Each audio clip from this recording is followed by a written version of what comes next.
Welcome back, everybody, to another episode of Well Laid Plans. We are a spin off podcast from Crit Hit Wild, and today I am joined by Bryce, and we're going over M.O.D.O.K, Scientist Supreme. Bryce, how you doing, man? I'm doing good. I'm excited to talk new M.O.D.O.K. I'm excited to talk criminals. Yeah, I'm super excited. This is a model. If you're in our Discord, you know that I'm very excited for. I don't want to say drooling over, but very excited about this model. Excited to finally get to talk about him. This model released last Friday. For those of you who are listening to it when it releases, so this model did just come out. Our local game store got them in like late Friday. I picked mine up Saturday morning. Haven't got him built yet.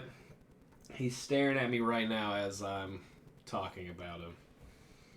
But I know you haven't got a chance to get yours yet. I think you said yours was still in the mail, if I remember right.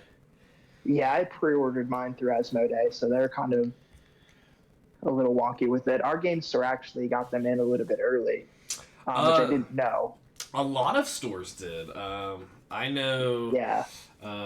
One of our listeners and fellow member of Crit Hit Wild, Steven, I guess their store got theirs in like a week or something, like a week and a half early, like real early. Yeah. Yeah, somebody from our locals had M.O.D.O.K on the table like 3 days before he was slated to come out. Yeah, it seems like that was pretty common, unfortunately. It seems like...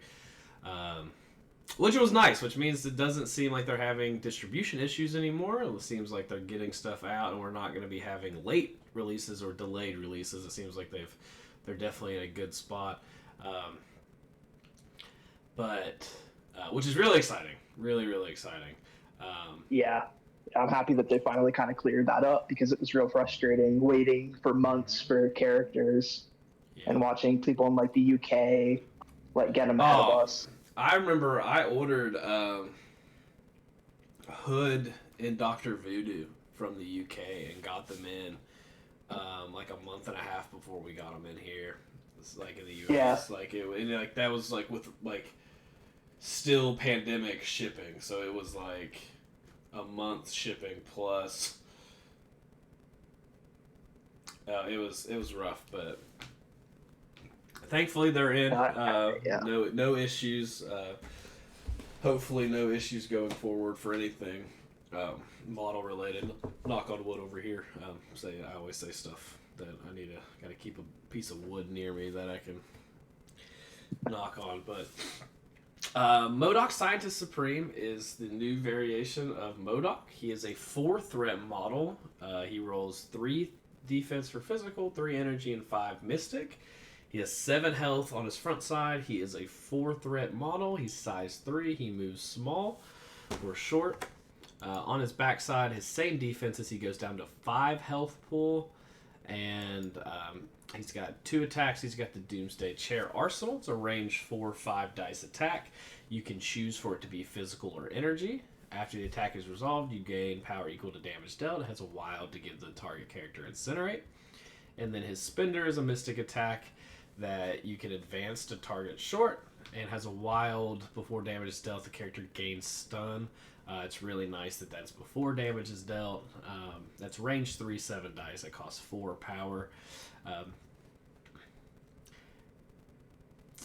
And then his leadership is the AIM leadership or Advanced Idea Mechanics. It is a Criminal Syndicate Leadership.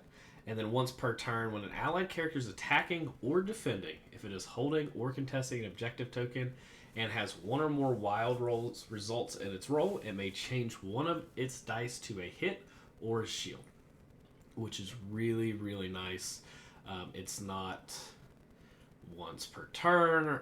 It is once per turn. It's not like... But it's not once per round. Yeah, exactly. Which is nice. Yeah, so you can use it multiple times. You can use it on your turn. You can use it on your opponent's turn, like per character. So if they try to attack you back, you can then use it again. For 3 power, you can throw size 4 or less terrain within range 3 short. He has all in this world are beneath me. While this character is attacking during the modified dice step of the attack, if there is an allied character within 3, the character may use the superpower of the allied character and spend up to 3 power. For each power spent this way, this character may reroll 1 attack die. So he has offensive rerolls. The leadership gives him rerolls plus defensive rerolls. And then my favorite ability is the genius requires sacrifice. Your sacrifice to be precise. For 2 power on the healthy side, when this character is targeted by an attack, it may use the superpower. Choose another character within 2. The chosen character becomes the target of attack regardless of range and line of sight. And then that is free on the backside. Yeah, free sacrifice. Yeah, which is really, really nice. And then his static ability, I am M.O.D.O.K, Master of the Mental Arts. While this character is defending against a mystic attack, it adds blanks in its roll to its total successes. Additionally, this character cannot be pushed or advanced by effects of enemy mystic attacks or enemy superpowers. So not being able to be pushed. Really solid defensive tech. Yeah, he's not he can't be moved. He can't be advanced. He can't be pushed or advanced. He can be thrown, but he can't be pushed or advanced. And then he gets to add blanks against mystic attacks. Not a ton of mystic attacks in the competitive scene. Yeah, not in the current meta, not unless you're facing off against, per se. I mean, Malekith has a mystic, so it's really nice into that. Yeah. Or really the wizards, but you don't see a lot of them currently. Yeah, Convocation's really hard to play. They're a very difficult faction. Yeah, they're definitely really good. They're criminally underplayed, but they are... They definitely... They're not... You don't see them a lot. The most of the mystic attacks you're going to see are from, like, Malekith. Dr. Voodoo definitely runs around a lot. Yeah, he's making a comeback for sure.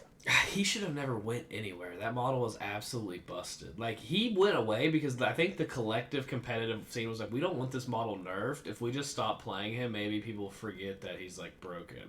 Like, I won't forget. And a lot of people decided that when single extracts went away, his value went down. Yeah, I don't. That was the big change, and then also just the plethora of new 4 threats. I think just kind of pushed him out of people's minds as well. Yeah, because people were just happy to play Rhino or Logan. Yeah, I don't think it was correct in any way. It just kind of felt like the thing that happened. That model just has so much good text on it that it doesn't make a whole lot of sense not to play him. Especially if you're in affiliation, like he's almost he's almost a game. He's in every Avengers list I've ever made. He should be he should be in every Avengers list. He should be in every Midnight Suns list. I again clicked on the wrong thing. Guys, if you're watching this on YouTube, I've been I don't know what's going on today. I'm just clicking all over the place. He's in every convocation list. It's not even close. Like, and if you're trying to play any kind of control game, like he should probably be in your list. Absolutely. But we can get into some models here. But overall, what do you think about M.O.D.O.K? I think he's a super, super solid character. As we were kind of talking about before the recording, he fills a really, really large hole in Criminal Syndicate, which is that 4-threat ranged damage dealer. Yeah. A lot of Syndicate characters are they want to be range 2, range 3. M.O.D.O.K allows you to sit back a little bit, pepper people, put out a really, really helpful condition for attrition. Yeah. It's got that incinerate. And the best thing is, if you trigger it, you can, on your second attack... Get a free hit. Yeah, and then you just get a free hit, or if it's your first attack, you can attack again. Now they're down a dice, and you have a chance of changing your die to another hit, which is really, really good. You don't get it the second time because it's only once per turn. Well, that's what I'm saying. You don't use it the first time. If you get Incinerate the first time, then you can, play your role. Yeah, you can wait. Yeah, and then you can maybe get some rerolls from a character with All in This World or Beneath Me, and then you're just you can fish for it a little bit. Yeah. The one thing I do want to clarify, as I always clarify, this will be a list built around playing M.O.D.O.K and solely M.O.D.O.K as the leader. We might have other leaders in the list, but we definitely are going to be building around M.O.D.O.K. For those of you coming because you want to see him with say, a Kingpin-led leadership that we will be doing. I'll be doing Kingpin shortly. He is on the agenda. So if that's something you want to hear, just stay tuned. He is coming, but we will be focusing on playing M.O.D.O.K as the leader. Mostly and specifically. However, does not mean that we won't have other leaders in the list. Even Kingpin might make the list. And He might. And as starting off, we can go to our Criminal Syndicate affiliation. A pretty deep affiliation. Yeah, a lot of really good characters 15, in this affiliation. 18 characters. Looks like 1, 2, 3, 4, 5, 6. Yeah. I think you're at 18. Yeah, I just honestly, I was like, that's right. And then I was like, maybe I should double count. So there are a lot of models in Criminal Syndicate that I actually think fit really well with M.O.D.O.K.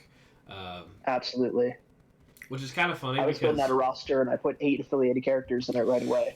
Yeah, it was just kind of funny because Kingpin had been, and I don't know if this will dethrone Kingpin. It won't dethrone Kingpin. I'm not even going to pretend like it might. I'm not even going to hype it up that way.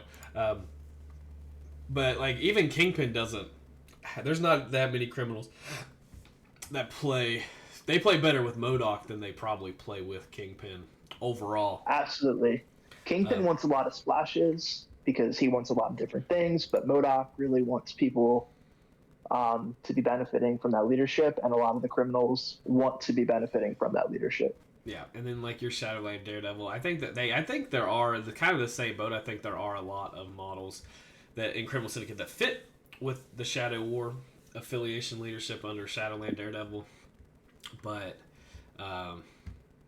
which I've recently discovered that the internet really hates Shadowland Daredevil for some reason, and I don't understand it. I'm not going to really get into that. I just don't understand it. I think he has got 3 really good attacks. He comes with Grunt. He's very hard to kill. He's got Walk. I just don't get it. But he's very unexciting as a model. I guess. Which I think like, people have grown stale on him, and I think if you're still playing the Oops on Rerolls team, I think he feels very out of place in that roster specifically. Yeah, I mean, because he doesn't do that. I mean, like, I guess, but, like, grunts are really nice. Like, grunts are really good. And then, like, his Demon's Devastation attack is absolutely insane, and he's, like, impossible to kill with stealth and radar sense. Like, no, he's very hard to mess up unless you're throwing mystic attacks on him. Yeah, and then on the backside, he just gets better. It's not very prevalent. Yeah, he gets the 4 Mystic on the back. Yeah, he gets 4 Mystic, and his Demon's Devastation turns into a Mystic attack that you can make an area attack if you want. Like, it's just, I don't know. I don't get it, but that's, again, neither here nor there. Yeah. We'll start in alphabetical order. We're going to consider Black Cat for this list. Yeah, I think she is your go-to 3-threat tech piece. I'm of the mind that in the meta, you need multiple characters who can steal, and she's the best stealing character in the game. Voodoo is up there, but for what she does at her cost, well, she's really, and she's really, really good. She's got the bad luck to where you can't modify attack dice when targeting this character with attacks, but with the leadership, she can then help herself defensively, which is really nice. Plus, we talked about it earlier, she has a Wild Pierce on her Cat Claws attack. Pierce models are going to work really great with M.O.D.O.K because not only do you get your Pierce, but you can use that Wild to add another hit to your roll, so effectively giving yourself +2 on one trigger. Which is huge. It's not something that I had really thought about before we started talking, but models with Pierce really benefit from this leadership. Yeah, and there are a weird amount of Pierce models in Criminal Syndicate that I realized the other day when I was looking through it. So quite a few.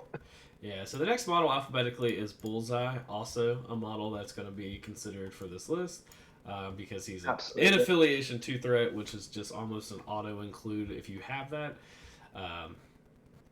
He's arguably he's one of the best 2-threats in the game. So. Oh, absolutely, and he's absolutely essential to fueling tactics cards like All According to Plan. Yes. Because he just builds power so quickly. Yeah, and having auto damage is very, very nice. Something I'm going to bring up later. that I just need to put that out there as a little teaser that will get brought up later. The next model, alphabetically, is Crossbones. This is not a model we're considering for this list. Unfortunately, as we were talking about, Crossbones is just he's very lackluster, and he's very his age is showing even from the day the Koroks came out. Yeah, he's not good. Don't play him. I don't care if you like him. I truly believe he was the first character they ever made. It doesn't surprise me. It would not, like, if they came out with that, it wouldn't surprise me. We don't need to talk about Crossbones anymore. No, we don't need to. I hope we get a new I do hope we get a new Crossbones at some point, because he is a pretty cool character, as like all things considered. If you like him in the comics, he's a great character, but not right now. The next model, however, is Elektra. Elektra is a 4th threat model, and this is the model I did not think I would ever recommend to put in a list. However, Elektra does some stuff with M.O.D.O.K. She brings a mystic range 3 attack and grunts that has a wild pierce and bleed. Being able to pierce, bleed, and add an attack, added damage, plus put grunts into play, who then get an attack. Who then also benefit from the leadership ability. Who then also can benefit from the leadership ability. Is really, really nice. We're not going to ever look at Impale. Just pretend like it's not on the card. It's not there. No, don't look at it. That's a once per game if you're lucky. And you don't want to do it. No. Being within range 1 is normally a very bad idea for her.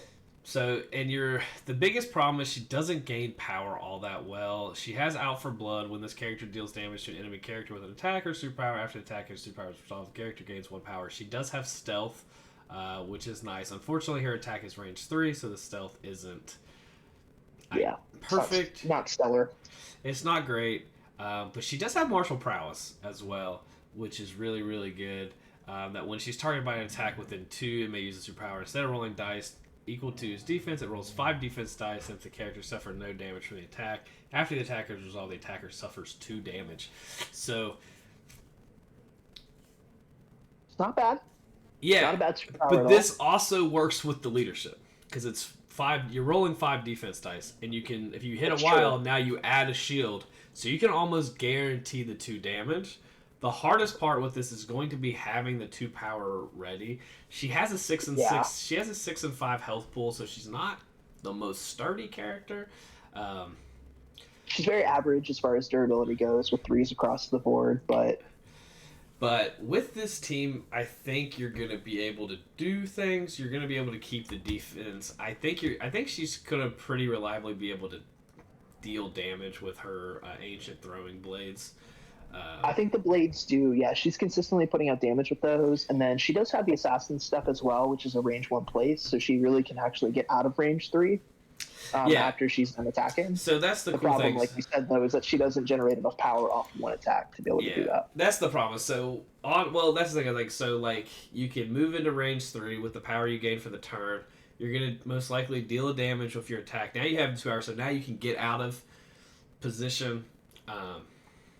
But you'd probably rather just keep the 2 up for martial prowess if someone attacked her. I think so. I think she fits in weirdly, which is really awkward. I think we could consider her for right now for sure. Yeah, she might wind up being like the 11th or 12th character, but we'll see. Yeah, it's very awkward for me because I sold mine. I don't own Elektra anymore. I sold. That's right. I sold my Elektra, so it's really odd for me because I love this character as a character, and I've been very bitter about this character since the release. If you've ever heard me talk about her, I've been absolutely the most bitter because they designed a 3-threat character, gave her grunts, and made her 4-threat. Like, she just should not have grunts and be a 3-threat character. She should have been in her own box if they wanted to do. I truly believe that she should have been in her own box with a different character. Give us a new Bullseye and keep her, or give us a different version of OG Daredevil. Just take off that. She didn't need to have the grunts. Yeah, just take off the grunts, leave her in the same box, and make her 3-threat. Like, that's all they had to do. Anyway, I think this is a good list for her to be considered in, if that is a model, because she is a very popular character. I think she's a character a lot of people really like. And she's a character that people really want to make work. Yeah, so I think people. think she's worth considering. Yeah, the next character on the list is Green Goblin. I know you like Green Goblin. I'm also a Spider Foes player. When my competitive list is double affiliation, but we're not going to go into that. I actually don't hate Goblin for this list, only because he is also relatively tanky with the 7 health on the front side. He fits in better with this list. I do think he fits in better with this than any other Criminal Syndicate list. Absolutely. And another character that can put out Incinerate, I think is also pretty good for this type of list. Giving you 2 range 4 damage dealers, and then Goblin winds up with a lot of power sometimes and not a lot of ways to spend it. So he could be a good both sacrifice target and reroll target for M.O.D.O.K to hang out with. Yeah, Trick or Treat's really the only thing you really want to use your power on, as far as he's concerned. And it's not that great of a superpower, in my opinion, because it's not auto damage; it's just a collision. Yeah, it's not great. Like, it's cool, but it's not great. No. The worst thing about him is he cannot interact or hold objective tokens on his backside. Yeah, but he can still contest, which means he actually still can benefit from the leadership on the backside. Yeah, he can still contest. It's just, God, that is such an annoying... It's a big detriment. It's so bad. But he does generate power really, really well on the backside. He does do that. He also just dies on the backside, as we found out in our tournament. As we found out in our tournament game, where I literally just threw something into him and killed him. So he's not the best. I think he's still worth... I think he's still worth it. It's just funny to me because I'm thinking, I was like, I think I'd rather have Elektra, and I didn't think I'd ever say that. I don't disagree with you, which I would never thought I'd say. Either. Yeah, it's just weird. I don't know. That was the model I was just very into. The next model is Hood. I think you consider Hood for any list that's playing Criminal Syndicate. See, I have a very love-hate relationship with Hood. He never does what I want him to do. Hood doesn't do anything for me ever. But I understand that he is good and does good things. It's just... But he doesn't... I don't know if he fits this game plan, though, because he doesn't... He doesn't fuel any of the Criminal Syndicate character targets very well, but he does have the heal. The heal is really why I think you would play this character. So the weird thing is you can get into this weird scenario with like Hood, Elektra, and M.O.D.O.K, where you have a lot of Mystic attacks. Which, as we talked about, there's not a lot of Mystic attacks in this game, so a lot of people aren't really prepared for Mystic attacks. There was a point in this game where Mystic attacks were so big that Psychic Shield Device, or PSD, was played in almost every list. Yeah. And there was a time. Yeah, and you don't see it anywhere. No, it's gone. Anymore. It's gone from the meta now. Yeah, and I think it's something... It's an interesting, definitely interesting observation. Yeah, so it's kind of weird. He also has some wild triggers. He has a Mystic attack that has rapid fire. He does not like to be in the fight. So I don't know if he makes the list. I think he's just worth considering. Again, we have the health. Like, he does heal our characters with M.O.D.O.K, and I think that's pretty worthwhile. Yeah, I think it's almost... Like I said, it's one of those things where you're an unaffiliated 3 and you do things like that, you almost have to be in like consideration at least. There's not going to be like the Criminal Syndicate model. You can almost consider most of them. It's very true. We might kind of start speeding up here on some of them just because I think they're kind of we don't want to. Yeah. There's going to be more time spent on the unaffiliated characters usually. But the next model is Killmonger. I think Killmonger almost is like a perfect fit with M.O.D.O.K.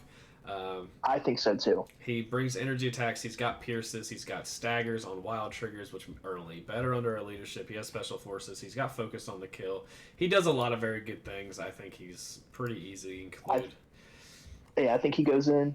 Usurp is a great card. He benefits even more from the leadership with the bigger dice pool. So I think he for sure goes in. Yeah. This is the only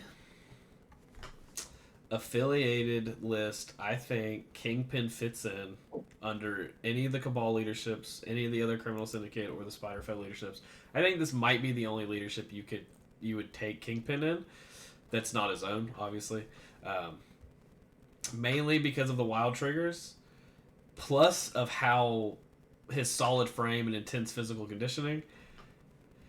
plus the throw. Yeah, he's a perfect sacrifice guy to have for M.O.D.O.K. Being able to throw all your attacks into Kingpin, like I've played a ton of Kingpin. Kingpin is very hard to kill. You don't bring him down very easily. Yeah, so I think it's one of those things where I think he just gets considered because he just kind of is a wall that stays there, and you can kind of put him with M.O.D.O.K. It also allows M.O.D.O.K to focus on the range, where if they come near him, now you can just like Kingpin can't beat somebody up. Like the thing people forget is like his Hail to the King is 7 dice for 3 power that gives stagger with an auto stagger, an auto throw. Yeah, neither of those have any requirements. Like they just throw of you if you're 3 or less, and you get staggered. Like, and it's before, the throws before damage is dealt.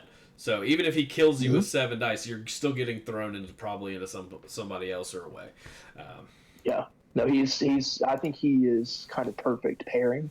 Yeah, it's which is kind of weird. It's the first time because as much as he thematically is a spider foe and a criminal, like he hasn't fit with any of the other ones.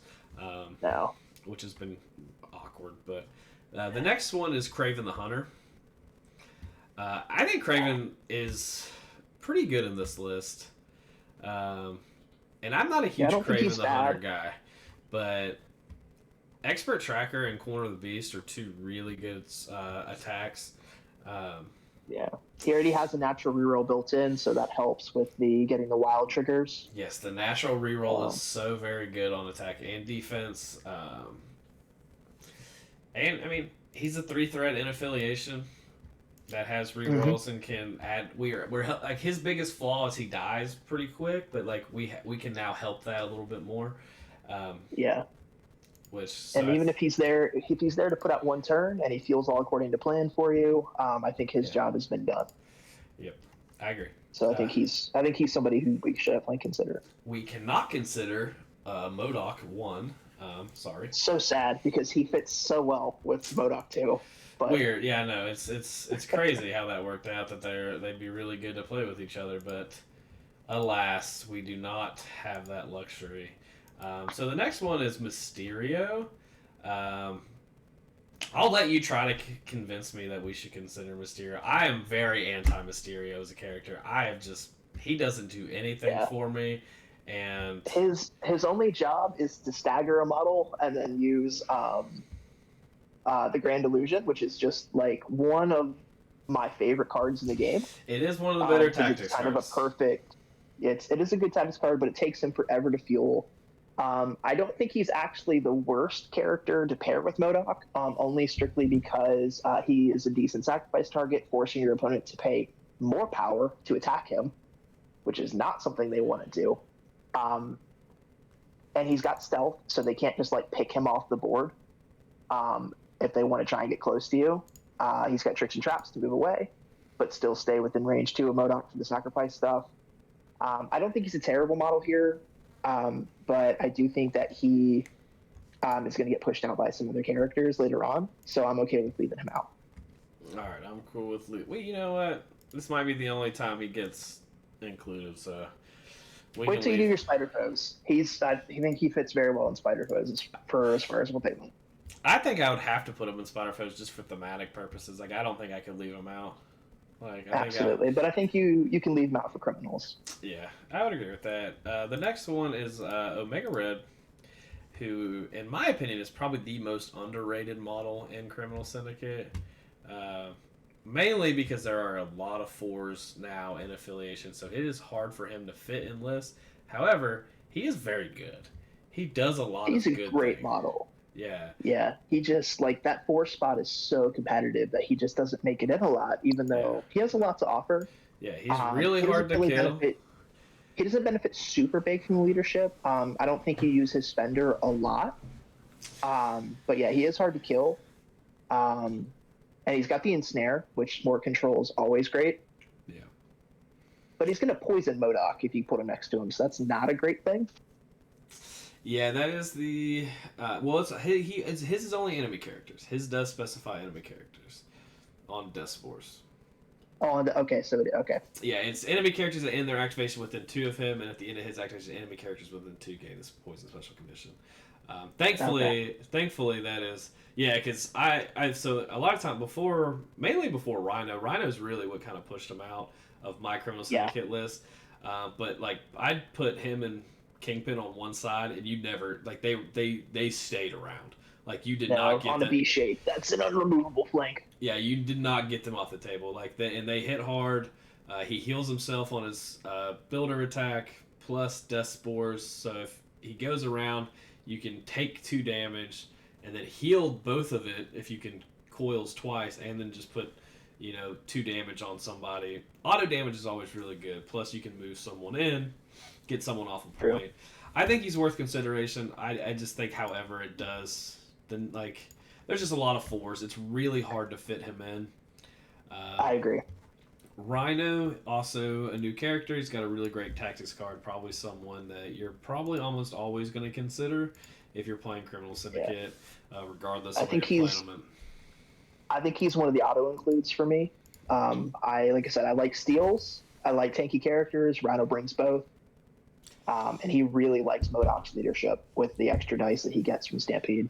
Yeah, I live in a world where I feel like I know how to play really well against Rhino, and I feel like the biggest mistake people make against Rhino is like giving him power. Yeah, just going after. If you just leave him alone and he doesn't, and like you don't ever attack him, like he isn't gonna do a lot. No, but in this list with M.O.D.O.K, he can get the power because you can actually turn 1, you can shunt some power off onto him. Yeah. Through the sacrifice on M.O.D.O.K, because I think people are going to try to take M.O.D.O.K off the table early. Yeah, being able to push. You're giving power to Rhino, and you get him an advance off that as well. Yeah. No, I think there's some weird some play, but like I played a game not too long ago where we both had Rhino, and I never attacked his Rhino, and he just attacked mine. And I remember at the end of the game, he was like, "Man, your Rhino just did so much more than mine." I was like, "Yeah, I never attacked yours once. You never had power to do anything." No, that's very true. Because you either have to burn Rhino down very quickly, which my list I found could not do that, which is why I've made a lot of changes to it. Yeah.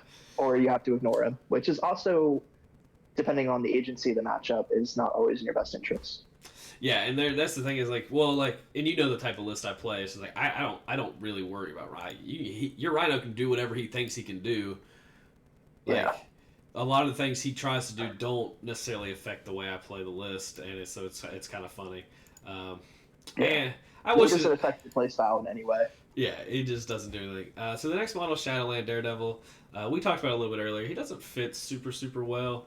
However, he is a character that's very hard to knock. He's a very hard character to kill or daze. He's a very defensive character.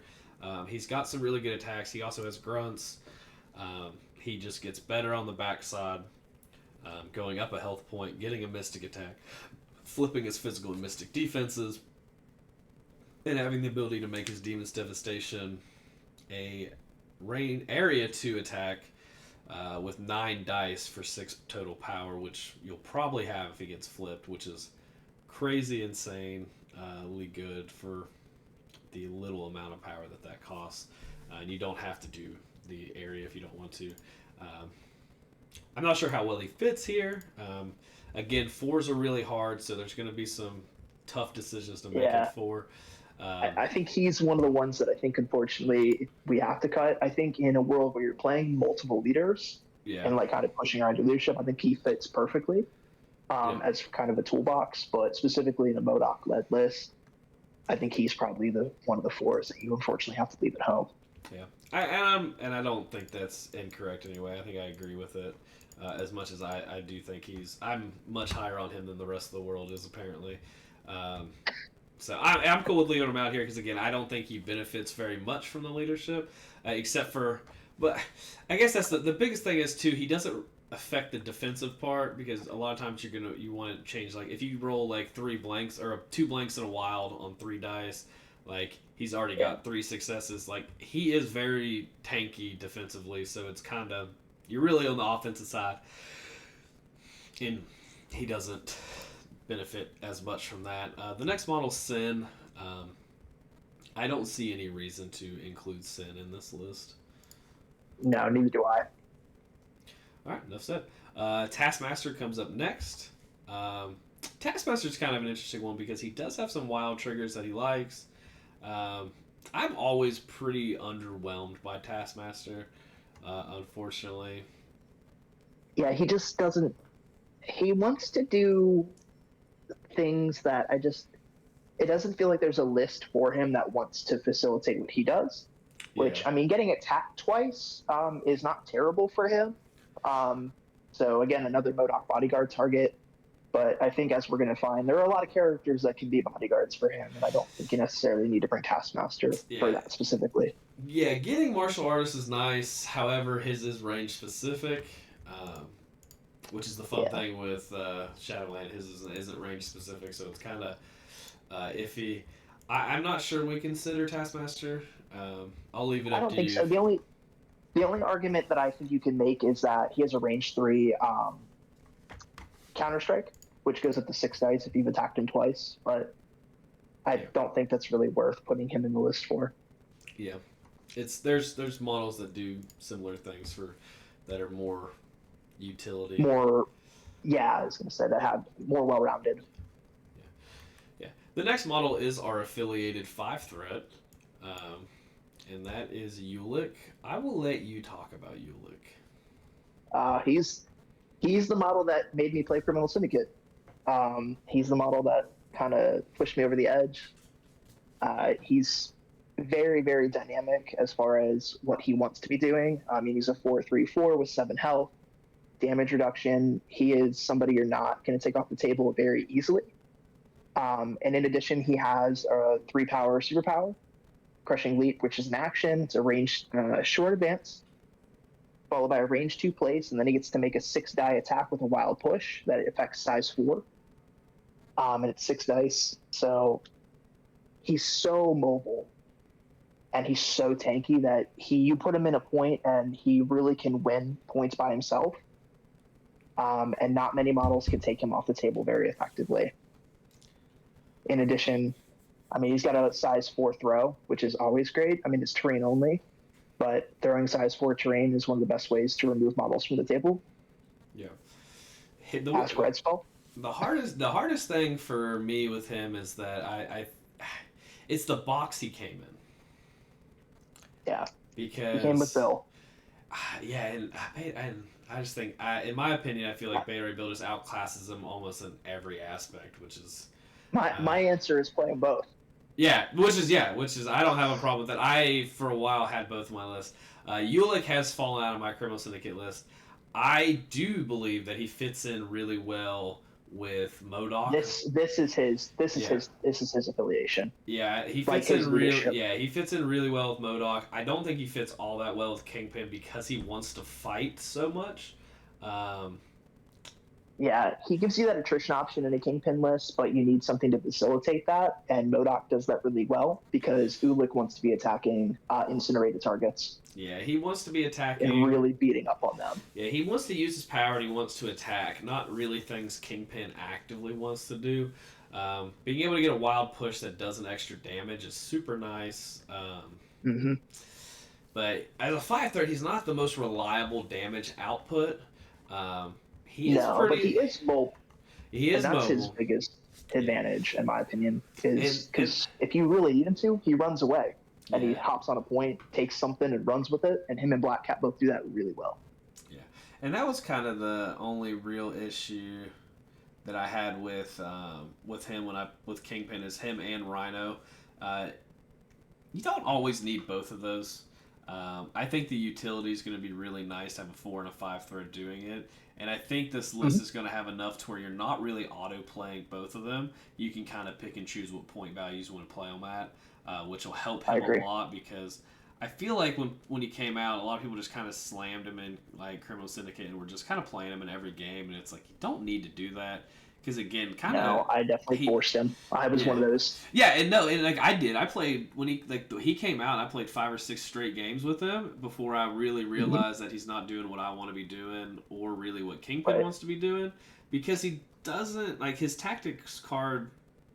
Is fine, I guess. It doesn't really do anything. Yeah, I don't love Rock Control. He has it on his card. Yeah, it doesn't. It's a range 5 already as it is, really. Yeah, it doesn't really do anything. I'm not a big fan of the tactics card. Crushing Leap you want to do pretty often, so you have to have the power. So it does get kind of annoying trying to like make sure you have that 3 power, especially if they're just like ignoring him. Right. But and he does generate 2 power a turn, so he does have it pretty reliable as far as turn 2 on. Yeah, it's definitely on turn 2, which is really nice. The terrain throw is really nice. We're definitely not gonna have a problem with throwing terrain in this list. Which is one of my favorite things. It's one of my favorite ways to play. Yeah, I throw a lot of characters, but that is we're definitely like terrain. Yeah, definitely character throws. I am very much that you don't really play Shatter Mountain Shatter, but you kind of ignore that Shatter Mountain Shatter Bones exists. It's a very specific time when you need it because it is an auto stagger. Yeah. But normally, if you're putting 9 dice into a character, you're probably expecting them to daze or KO.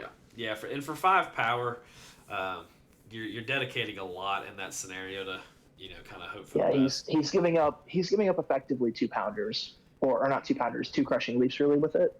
Yeah, which is really kind of an opportunity cost. Yeah, with it's a big opportunity cost. And for 1 more power, Kingpin can stagger 2 models, so it's exactly.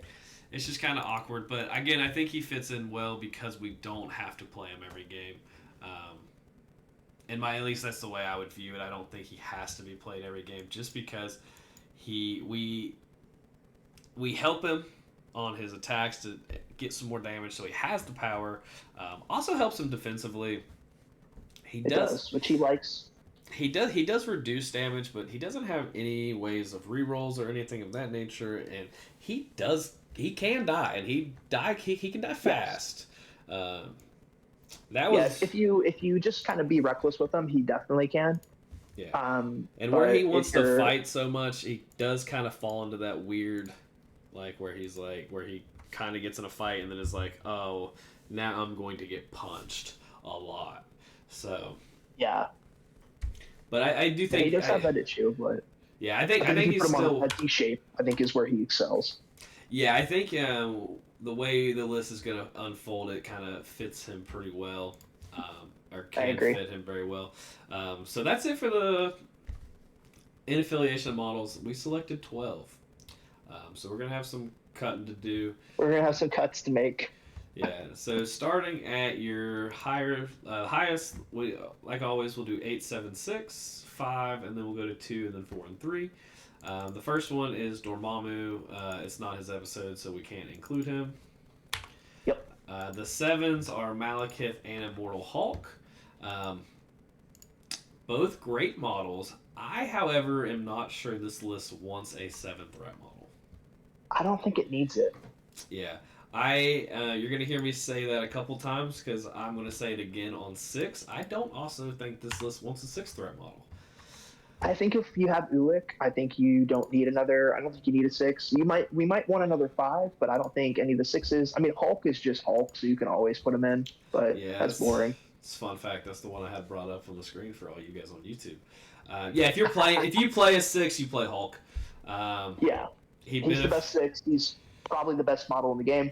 We help. Yeah, he is the best model in the game.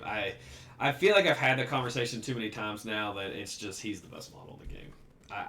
I make the argument for Two Stone. Yeah, I make the argument for Two Stone Thanos. We're not playing a control list, so he's not really in that consideration. Almost any control list. In this list, you'd actually play Senor Thanos, which is space reality. Yeah. So, but if you want a big threat, probably Hulk. Malekith also fits well if you really want to play just a big threat. Hulk or Malekith, pick your poison, do whatever you want. The 5 threats. Malekith or Thanos. Yeah, and you're not going wrong. Those are 3 of the best models in the game. They might actually just be the 3 best models in the game. I think you could argue that for sure. Yeah, I am pretty well on that team. So for 5s, do you have any 5s that you want to talk about? One that I always like to talk about because I think he's criminally underplayed is Doctor Strange, Sorcerer Supreme. Doctor Strange, Sorcerer Supreme is criminally underplayed. I will 100% agree with that. I don't know if he fits here. but see, I'd make the argument that he fits really well here. So he has his builder is a Mystic range 3 with Pierce, Wild Pierce. Yep. He has the Wild Pierce on it, so he benefits from that. He has a range 5 attack that costs 1 power that you can choose the type on. And it's 6 damage, or 6 dice. Yeah, it's effectively a 5 die, a range 5, 6 die, and you pay for the leadership as if you were playing Defenders, which you can't play with him with a leadership because the game was. I don't want to talk about that. He does. We talk about that when you do Defenders. Yeah, I'll get to that. He has a area attack, which you probably won't use very often. The main thing here is he does gain 2 additional power. He can move a character with Scalpel of Strange, so being able to place other characters, get them out of damage. He can modify and reroll dice. He can reroll all of his stack of defense dice, so he gets basically 2 chances at dice, which is really, really good. And then he has the Mystic Armor of Strange, which also triggers on wilds. So he benefits a lot from the leadership. I forgot how much wilds are tied to him. Again, criminally underplayed. Yeah. I'm trying to jam him in Avengers list right now. Ironically, if you roll a wild on defense with him, you benefit twice. Yeah, you get a double benefit. So it's literally just a pierce. It's a defensive pierce where you change theirs into a blank and you get to add a shield. So you get it's +2 for you in your benefit, and you gain a power. Yeah, I think he actually is really the only 5 that I would consider playing in this list. I think I agree with that. Yeah. The only other one that I maybe could see an argument for is Juggernaut. Just because he's Juggernaut and he's another great model, but I think Strange fits that game plan better. There is a very bad problem with Juggernaut right now, and there's entirely too much Hulks running around.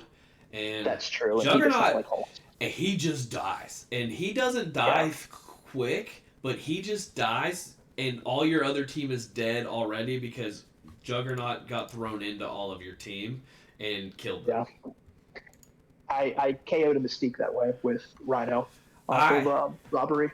I have not. I've played Juggernaut 1 time with Criminal Syndicate. I don't own him. I would probably have played him more. I've played him twice. Both times they brought a Hulk, and both times Juggernaut got thrown into 3 of my characters, dazed them, KO'd them the following turns, and he was the last model left both times. Which is who's your last model left? He did, but he personally killed the rest of my team. It wasn't anything. He killed the rest of them.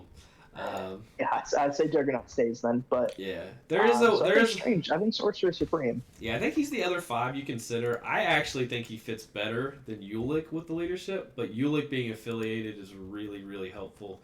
I was gonna say that's gonna be a really, really tough decision, but I actually think you're right. Yeah, the way he fits is just it was kind of crazy because I knew he had the Pierce.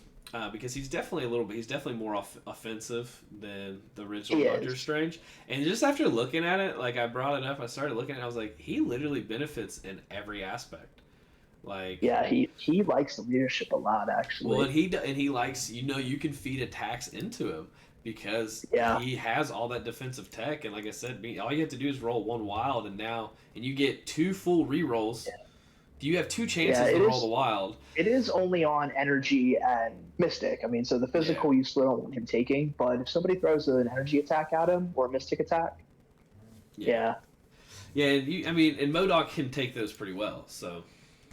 He can. Yeah, I think he's the only 5 we consider.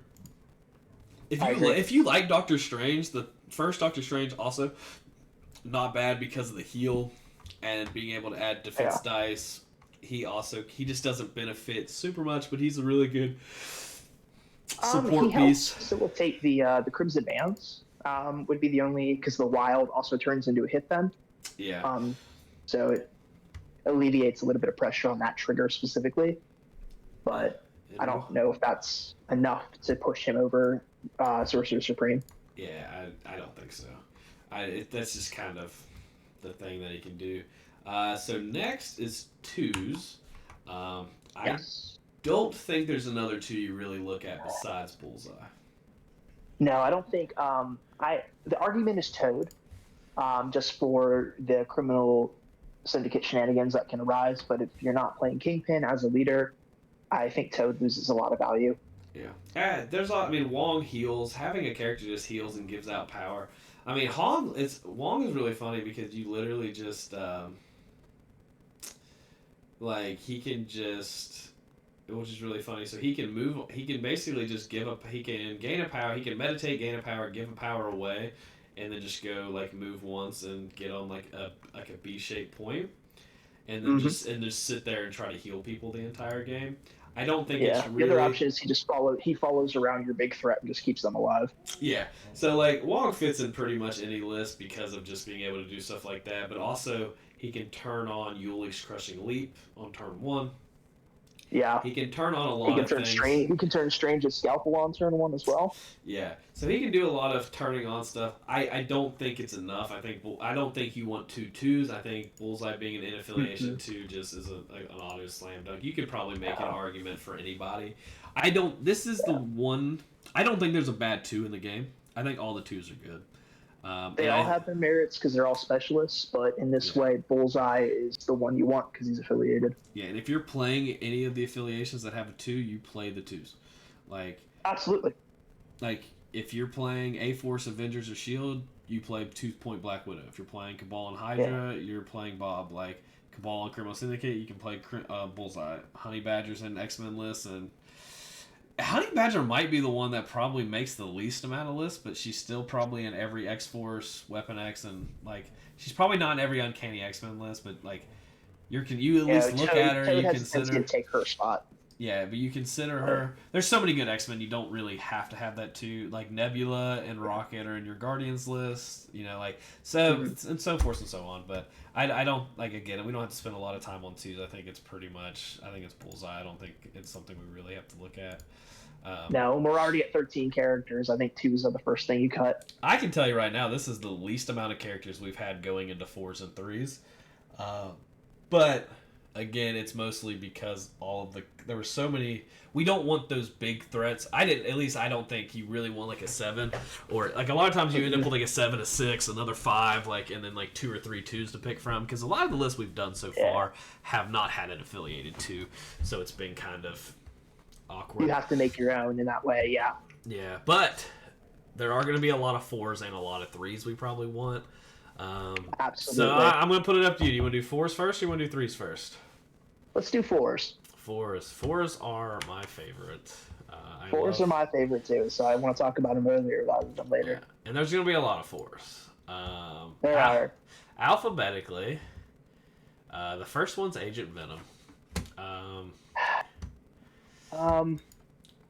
I like Agent Venom as a character. He's one of my favorite comic characters. Well, I'll try to. Let me try to sell him first. All right. I feel like I'm selling him a lot, and I like this character for the character, but so he's got Wild Bleed. He has an auto incinerate. He has he's got a Beam 3 that also has a wild trigger. So now you get it only once, but you get extra damage, but it also does damage to other characters around him. The main thing is he has a way to place himself. He's not really he can spend a power to remove a special condition. But he also has got a train or character throw, which I feel like people just forget about. No, people don't think about it, but he has a lot of control. Well, not a lot, but he has some control built into his list or into his kit. Yeah, and it's really funny because this is probably the furthest down a throw is on like any character. Like, yeah, it's like the third or fourth superpower. It's the third superpower and the 6th total thing on it. So like you get through 6 items, and then you're like, oh, I'll start quarterback, whatever, and then like. Yeah. But the big thing is the symbiotic instincts. When he's attacking, the Finco can't modify his defense dice, which is really good. So you're turning off their rerolls, and you have the ability to add a hit or trigger. Again, I don't know if it's good enough, but I think it's definitely one to think about. It's one to think about. I think maybe if we want to circle back to him. Yeah. I'll put him in there, and then we can come back to him. He might be one of the first eliminated, but... I agree. The next, I don't think... I think one we can play is Ancient One. Yeah, I don't have much to say about Ancient One. I do think she's fine. I think if you're playing She's a good Convocation, fit. yeah, if you're playing Yeah, Convocation, like you definitely consider her. You probably play her. Like she does a lot of things. She doesn't do a ton for us. She does have the Wild Pierce. which again is nice, the but The fact that the Astral Strike, her spender doesn't auto stagger is kind of annoying. Because you can just yeah, whiff on 8 dice. Like if that was auto stagger, it'd probably feel a lot better. Because not I getting agree. the stagger plus just spending 4 power for nothing really, really hurts. Um, I'm much on the team that spenders need to do something. I agree. They have to be, and don't get me wrong, her spender is really good with the do not add crits. That's one of my favorite spender abilities in the game. Yeah. But she's just, I don't think she's enough, and she's so fragile. Yeah. She does her enough. She does enough of her re-rolling dice that we're probably going to be a little bit in the business, and we don't want her taking physical attacks. Yeah. Winter Soldier is her worst nightmare. So. Yeah, and So, he's still pretty consistently everywhere. Yeah, he's a lot of places. The next is Beta Ray Bill. My soapbox is you need two things in the current meta. You need steals and you need size 4 throws. Bill does the size 4 throw really, really well. Throws enemy characters size 4, man. It is just a wonderful world to live in. Yeah, he's almost required sometimes, it feels like, and it's yeah. Well, you it's ran great into. and annoying. I don't want to keep bringing up our game, but we did play a game in a tournament last month, right? And About a month ago now, yeah. Yeah, we ran into that world where you found out I had multiple size 4 throws in my list, and it was I think in that matchup though, you actually didn't bring Bill or Dwarf. Did I not? That doesn't sound right. No, you brought And, because I've been replaying that. I've replayed that game a lot sometimes. Kingpin, Shadowland Daredevil, Rhino, Lizard, Blob, Bullseye. Yeah, I went wide. I did go wide. Yeah. I remember. That's not normally. I normally go wide, but I normally find a way to fit one or not both of them in there. I don't play 20, and it was a weird point value. I play both of them a lot of times at 20. I wanted to make sure I was wider than you. I knew I would be just as stout as you, and I knew I could effectively be 1 to 2 characters wider, and I knew I could be thicker than you. Was more of really the way. Yeah, you had a lot more bolts to get through than I did. Yeah, and I still had throws, and the biggest, and that's one of the big issues I actually have with Ulick. Ulick only being size 3 makes him very easy to throw around. That is a big issue for him. I did play a game. I'm not trying to say anything. I'm not trying to like talk him down. Oh, you're good. But it's just one of those things where like it allows a lot of other characters to be able to throw him. More like so. Lizard can throw him. Yeah, Lizard and Kingpin can both throw him, which is real fun for me. But I did play in another world. I did play a game against the game. Maybe it might have been the game that I was talking about with Rhino. I think the only time I really interacted with him is I threw him into people with Beta Ray Bill and Black Dwarf, who are the 2 characters back to back here that I both think fit really well with M.O.D.O.K, and I think you almost have to consider. I do think we should consider both of them. I think one of them is likely going to have to be cut. Yeah, you definitely pick one of them. It's really hard to play both, as I'm currently in a world with my Criminal Syndicate list where I just want to play 6 4 threats, 3 threats, and a 2 threat. I mean, I might just be doing it. Let me see what I'm at right now. How many 6s do I have? 1, 2, 3, 4, 5. I have 5 4s right now, and I've came scary close to. I mean, M.O.D.O.K's not in my list. Like M.O.D.O.K will probably be. He's gonna be in this list. Yeah. It's really. It comes down to the fact that I would have to cut Hood. And then I would only have 1 affiliated 3 threat, and that'd be Black Cat, and I don't want to play Black Cat in like every game. I'll try and sell you on that later, but I do think though Dwarf. We can talk about Dwarf now, I think, because Bill is Yeah, we don't have to spend a lot of time on Bill, guys. He's here. You can look at him. He does a lot of really good things. Black Dwarf, to me, is the most criminally underplayed model since his release because he's on a large base, he hits hard, he has a wild stagger on his brutal end, which is range 3.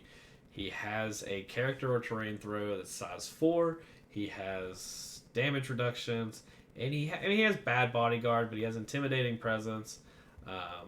In that same tournament, I effectively won a game because we were playing research, and with the way the terrain was set, I was able to move Black Dwarfs up, put him in a spot where he could not really be pulled by any of the opponent's characters because of the terrain, and I was able to kind of hide characters around him.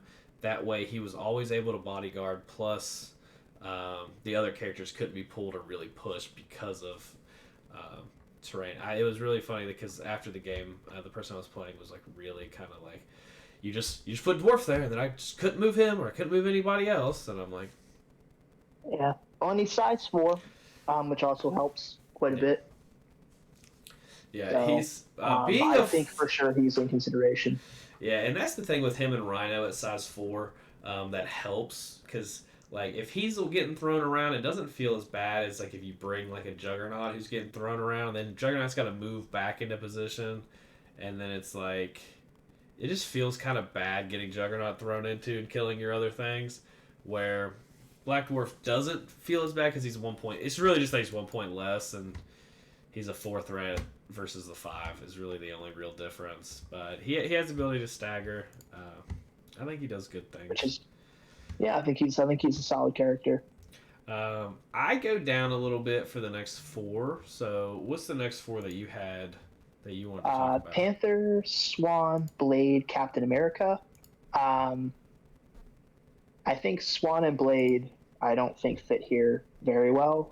Swan has ways to manipulate wilds, which is cool. But only on your opponent's wilds, not her own. Yeah.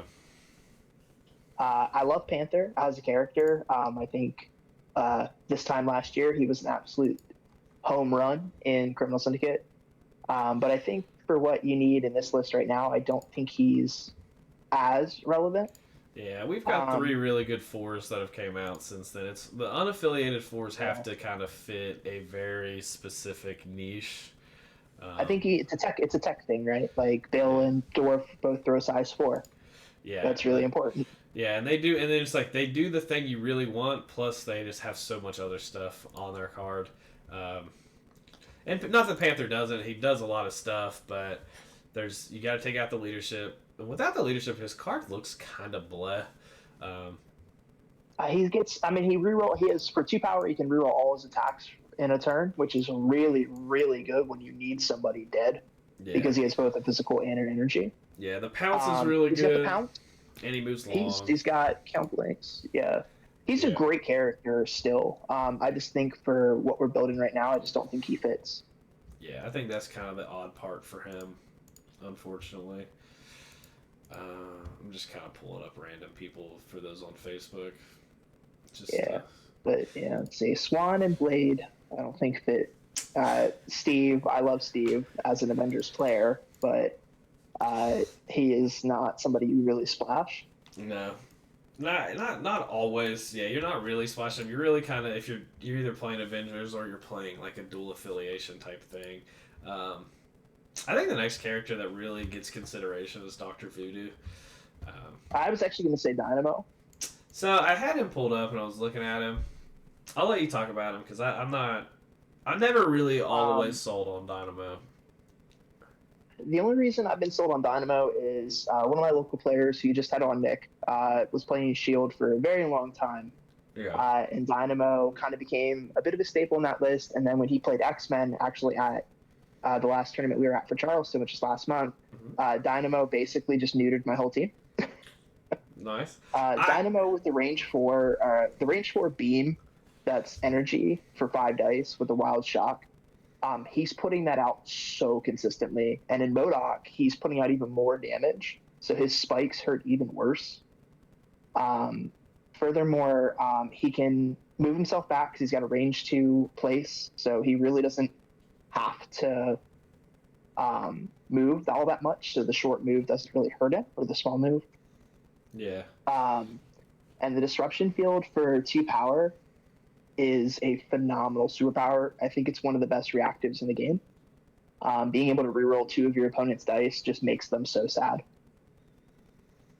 And then he's also just tanky. He's got flight. We ran not that it really matters, but it can. There are some power. And there are some boards where the flight does really matter. It does. I think because he is good. He is size 3, so he can get over quite a bit of terrain. Yeah. And again, not size 3 is it's that weird spot. He has that kind of U.L.I.K problem where he can get thrown by some of the beaters in the meta, but there are a lot of characters that can't move him. And again, he has ways to kind of reposition himself without burning an action. So I think he's worth considering, just because he's such a solid 4 threat for what he provides, which is keeping your guys alive, which I think criminals always like. The funniest thing about not that it's funny, I think the one thing about all of that, I don't want to say, what I took from that was at the very beginning when you were like, he gave you so much problems, because I look at this model and I'm like, I am unfazed by this model if I played against him. Like, our lists are obviously like different in a bunch of ways, but I'm just like, I don't care what this model does. I don't care at all what this model does. But that's not a good way to think of things for me, because I was just thinking of, like, against my list. But again, I'm actually really excited to do a Crimson Dynamo episode, because I do really like the Winter Guard affiliation leadership. And I kind of want to talk about it. It's a good affiliation leadership. I do like him. I like the Beam 4 attack. I like Shock. Being able to Shock plus, get an additional hit in is really, really nice. He has damage reduction. I would assume he's hard to kill. I've never played with him. I don't own him. But with the disruption field, he's a lot harder to kill than you would think. Yeah, I would assume he stops Malekith pretty good. Yeah, by being able to reroll 2 Malekith's dice. My only concern with him would just be having power to do all the things you want to do. He doesn't have a traditional builder. It's just his attack is a gainer. It's a beam gainer beam as well. Yeah. So you gotta. It's a beam 4, so it's really visions, which Vision never has problems with power from when I've played him. Yeah, and he doesn't. So I mean, I can see it. It's just that's always my initial concern, mainly because you're kind of always wanting to thrusters, and you're probably going to disruption field if you're getting attacked. Which I mean, a lot of power. You don't. If you want to leave him off, that is perfectly okay. But I do think. No, I think he's worth considering. I think he is. I think he 100% is. I didn't mean that. I was just kind of thinking out loud. I let you give all the positives. I got to figure out if there are any negatives, right? Fair. Yeah, he is power starved, or he can be if he can't really line up the beams. Yeah, but I think depending on what the crisis we play, I think he might lean himself one way or another. Yeah, but we're also in a world where we could help him defensively. So he's definitely going to stay around, which is really, really nice. He's got the good defensive tech. I think he fits in really well, hanging out with M.O.D.O.K on a flank, taking those big attacks. So I don't think it's bad at all. I was just kind of thinking out loud. He's a good character, but yeah, definitely can't just be all positive. We definitely got to be realistic. Yeah, and that's I definitely think he's a good character. It's the Winter Guard for me. The reason I don't own him is I don't have any real interest in playing Winter Guard. I'm hoping I don't own any of them either. Yeah. I am hoping though when I do that episode, because I am excited to do that episode because I really do like the actual leadership. Yeah. So that's fair. The leadership is really good. I think it's really cool. So. But I do think you're right though. After Dynamo, I think Voodoo is for sure the next character we need to think about. Yeah, it's hard not to consider him. He can turn off a character from contesting. He has a character throw or terrain throw. The terrain throw can go up to size 3. It's always going to be size 2 character. If he's not possessing anybody, he's rolling 4/4/6 on defense. If he rolls dice and rolls a skull, he gains additional power. He's really good, guys. This isn't easily one of the top 5 4 threats in the game. Yeah, this isn't like a pet character of mine. I know I bring him up a lot, but this character's busted. Yeah, he's solid. He is. Plus benefiting on the wild and the possession is broken. It's a very broken ability. Yeah, and plus being able to benefit on he has a wild trigger on both of his attacks, so being able to benefit with that's really nice. I mean, he does a lot of really good things.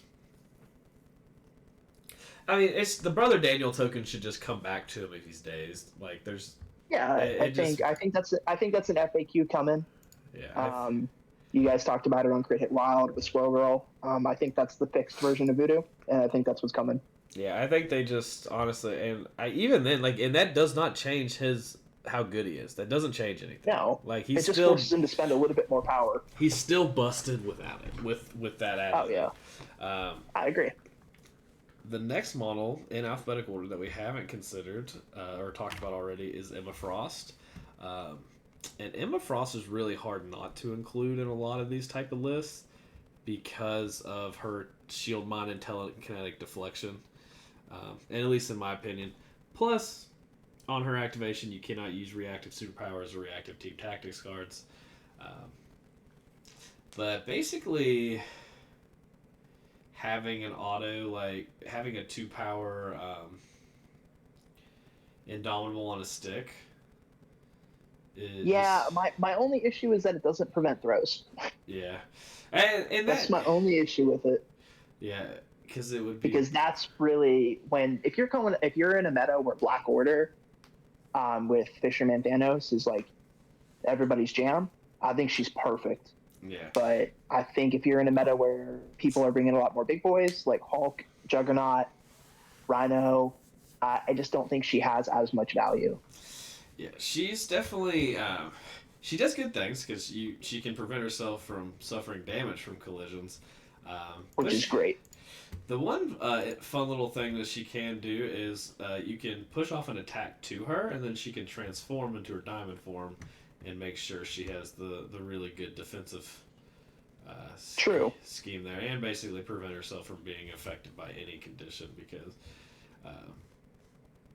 Which is kind of interesting. And then you have your Wild Pierce. You've got not Wild Pierce. You have a Crit Pierce and a Wild Stun on her Diamond Strike on her backside, which is interesting. So I'm not sure she fits in all that well in this list. She does have an advance on her range 4 or 5 dice builder. And she does have a throw on hands off, which is size 4 or less. So she gets a size 4 throw, so she gets and it's before damage is dealt, so it's like my favorite thing in the world. So she can spend 4 power. If she hits a wild, she gets an extra hit plus a throw of a size 4 character. Yeah, she's certainly not bad. Yeah, she does stuff and things. I'm not sure if she makes this list, mainly because we're being focused on M.O.D.O.K. She's like the perfect character for any list that just wants a second affiliation and make sure you're affiliated. Yeah, that is what she brings, which is really, really good. But I think for M.O.D.O.K, I don't think he really needs that. No, not even. It's even hard because she's currently in my Criminal Syndicate list. But it was really she's just kind of a stopgap until M.O.D.O.K comes in, I think. I think that's exactly because she also takes up a tactics card with her leadership, which is with this. I think we're going to find that this leadership is an opportunity cost that we might not be able really to afford. Yeah, she's really in my Criminal Syndicate list for shield minding forever, just preventing me from getting taken off points. That's fair. But again, I don't know if she fits in all that well. I think she's definitely worth the consideration for anyone who is a big Emma fan. She can fit in pretty much anywhere. But I think for what we're doing, I don't think we really need her. No. So our next two are Enchantress and Gamora. I don't have a ton to say about Enchantress or Gamora. I think Gamora is great, but in Guardians or A-Force, she's not a big splash for me. Enchantress is a model that I can't seem to work anymore. I do like Enchantress, but I do think you're really only looking at Enchantress in affiliation, or if you're playing kind of like a hard control list. Enchantress was when I played that Cabal list. That was a couple weeks ago. Sorry, I had to yawn. I played the Cabal list that we talked about. I talked about with Steven on Well Laid Plans. Enchantress was an absolute all-star. Absolute superstar. Best model on the table. It wasn't even really close. She held down a flank. Now, She held down a flank completely by herself. Didn't. I completely agree. When I Yeah. played Cabal, she was always the model. Like, she fueled follow me, Yeah. and she was an absolute menace on the table when you can get her to work. But there was a lot of games where I played with her where she just kind of vaporized, or she really didn't have a lot to do. Yeah. Yeah. It's just weird. So I'm definitely fine with leaving her out because I think you're really only playing a chance you're playing a control-y style list. I agree. Which this list, I think, what we're building is has a little bit of a mix, but not enough in one direction to really. Yeah, which is kind of funny for Enchantress. Is just thinking about it, she kind of feels like Dynamo's kind of the attrition-y version of her. Very much where so. She's very controlly. He's definitely more attrition. Like she just takes all the control parts. But we already talked about Goblin. I would like to take a second to talk about my girl Gwendolyn Poole here. I think this if you listen to our recent episode of Crit Hit Wild, I am much higher on this model than anybody else was, and I don't see anything bad really on this card. I think she's very solid. It's just a little boring. Like, I think she just reads bland a little bit. I can see that, but she does. I mean, depending on where she's affiliated. However, this is the thing I wanted to bring up. There's a good chance she is affiliated with Criminal Syndicate. There's a very good chance. So I think this is one of those where we can kind of look at her as an affiliated model. With M.O.D.O.K, she's got the Pierce. She's got the bag of tricks where you can kind of... So you're looking for wilds on all her attacks. Has a wild trigger. She gives out conditions. I don't think Gwynpool's special is a very low percentage. I think it's like 30%.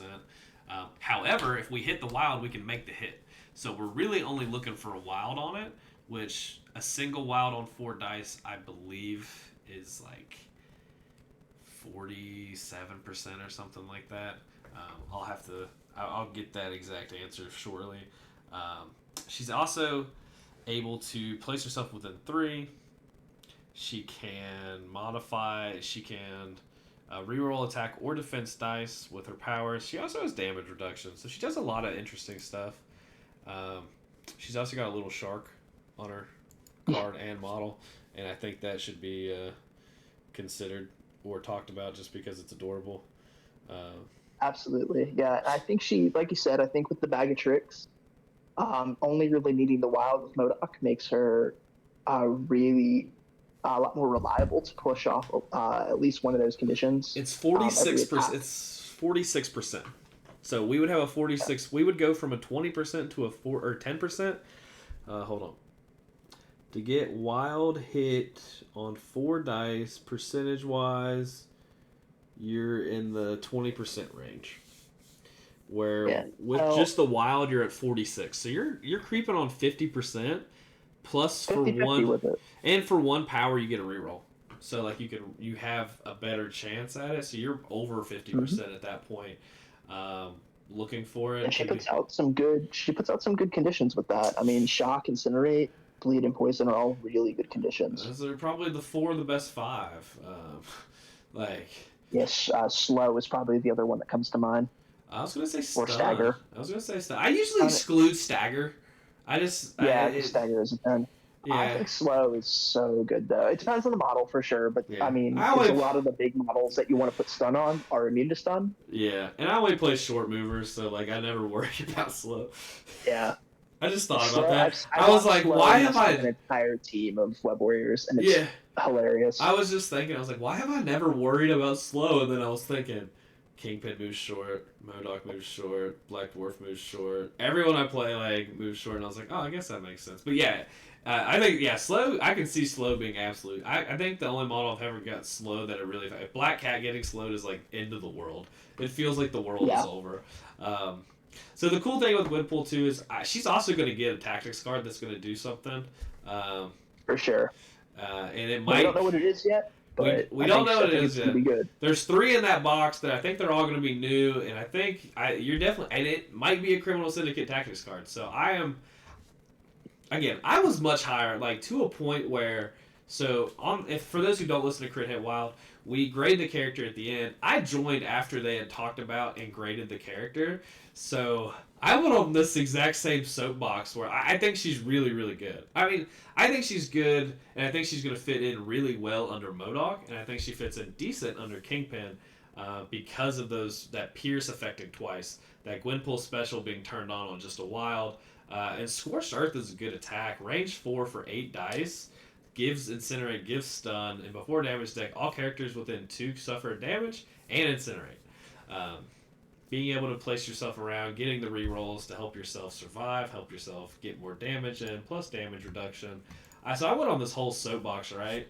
And then I gave her the grade that I gave her. And I gave her a pretty high grade.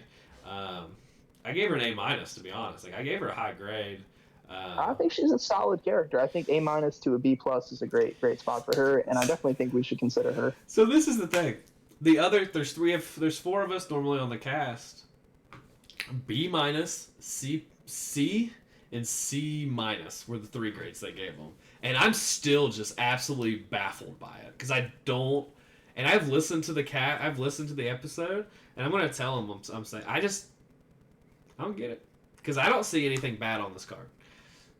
No, there's not. Again, is it unexciting? She's very much an amalgamation of a lot of different 3 and 4 threat abilities, but they all work really well with her.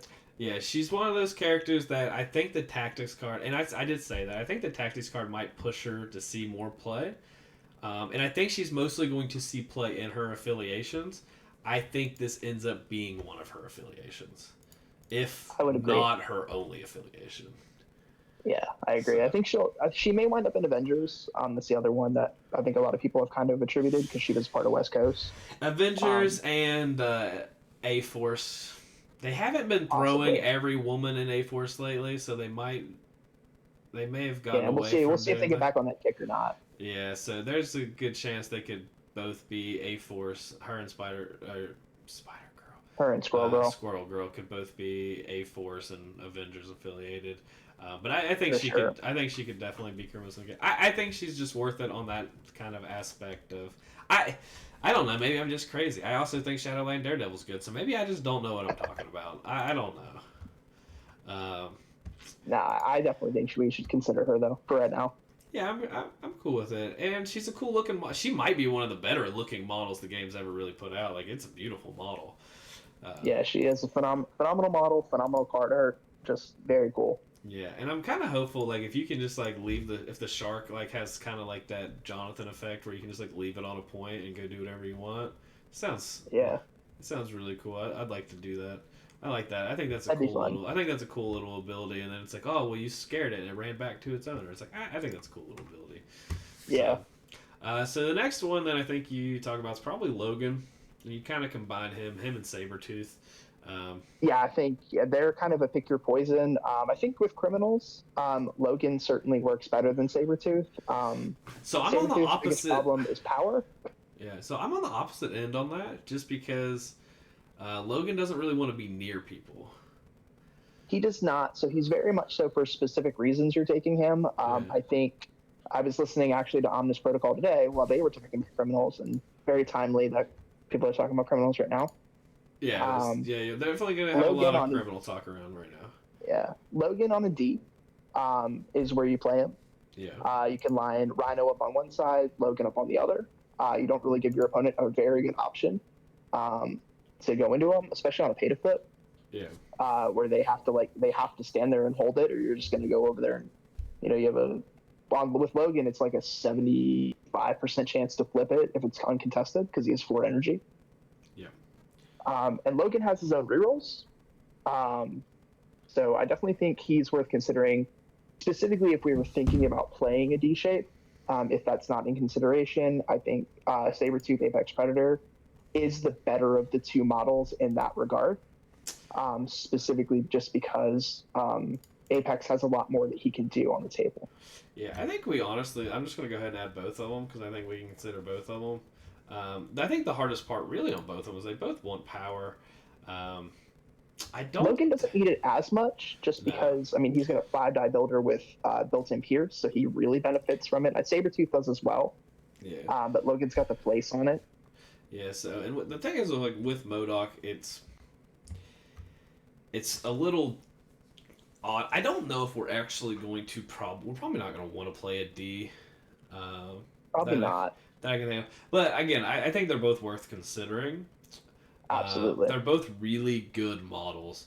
Um, really good models. The biggest thing that worries me with Logan is it's always the Mystic defense.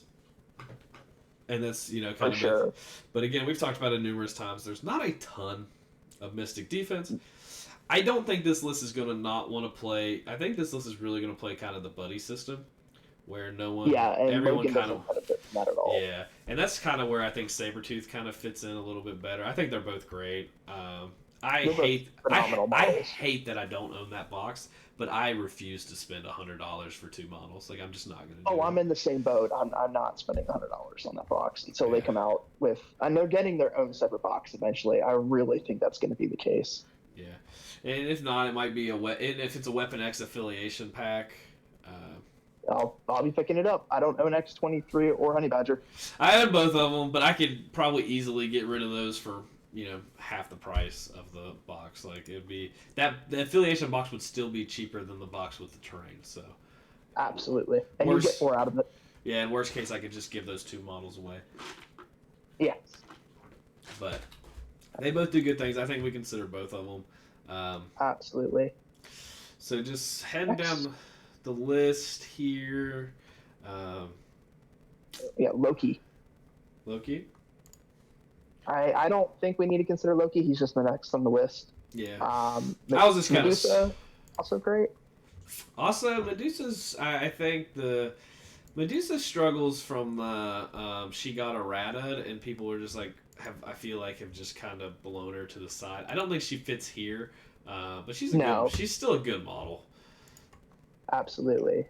Now, if there's another model as I'm scrolling down here, if Medusa's flurry was like wild hit and we could turn that on, yeah, then I'd be A+ on her. Yeah, I'm scrolling down here. I'm not seeing a whole lot. I've definitely grown on Spider Woman a lot. She's solid, and she does have a bunch of wild stuff. She's got some wild triggers. She's got martial artist. She's got stealth. She's immune to poison. She has a place. She's got interrogate.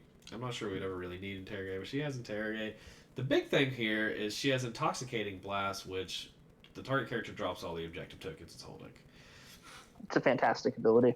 It's a fantastic ability and something that criminals really want. So being able to be in range 2, spend 3 power, hit that attack, drop the tokens, and then if you have 5 power, now you can place and move long away.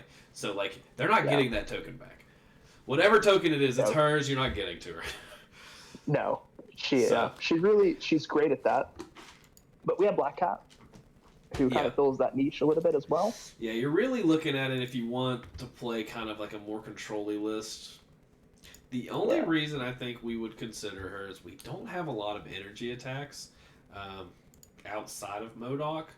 And very true. What is Killmonger has one, I believe.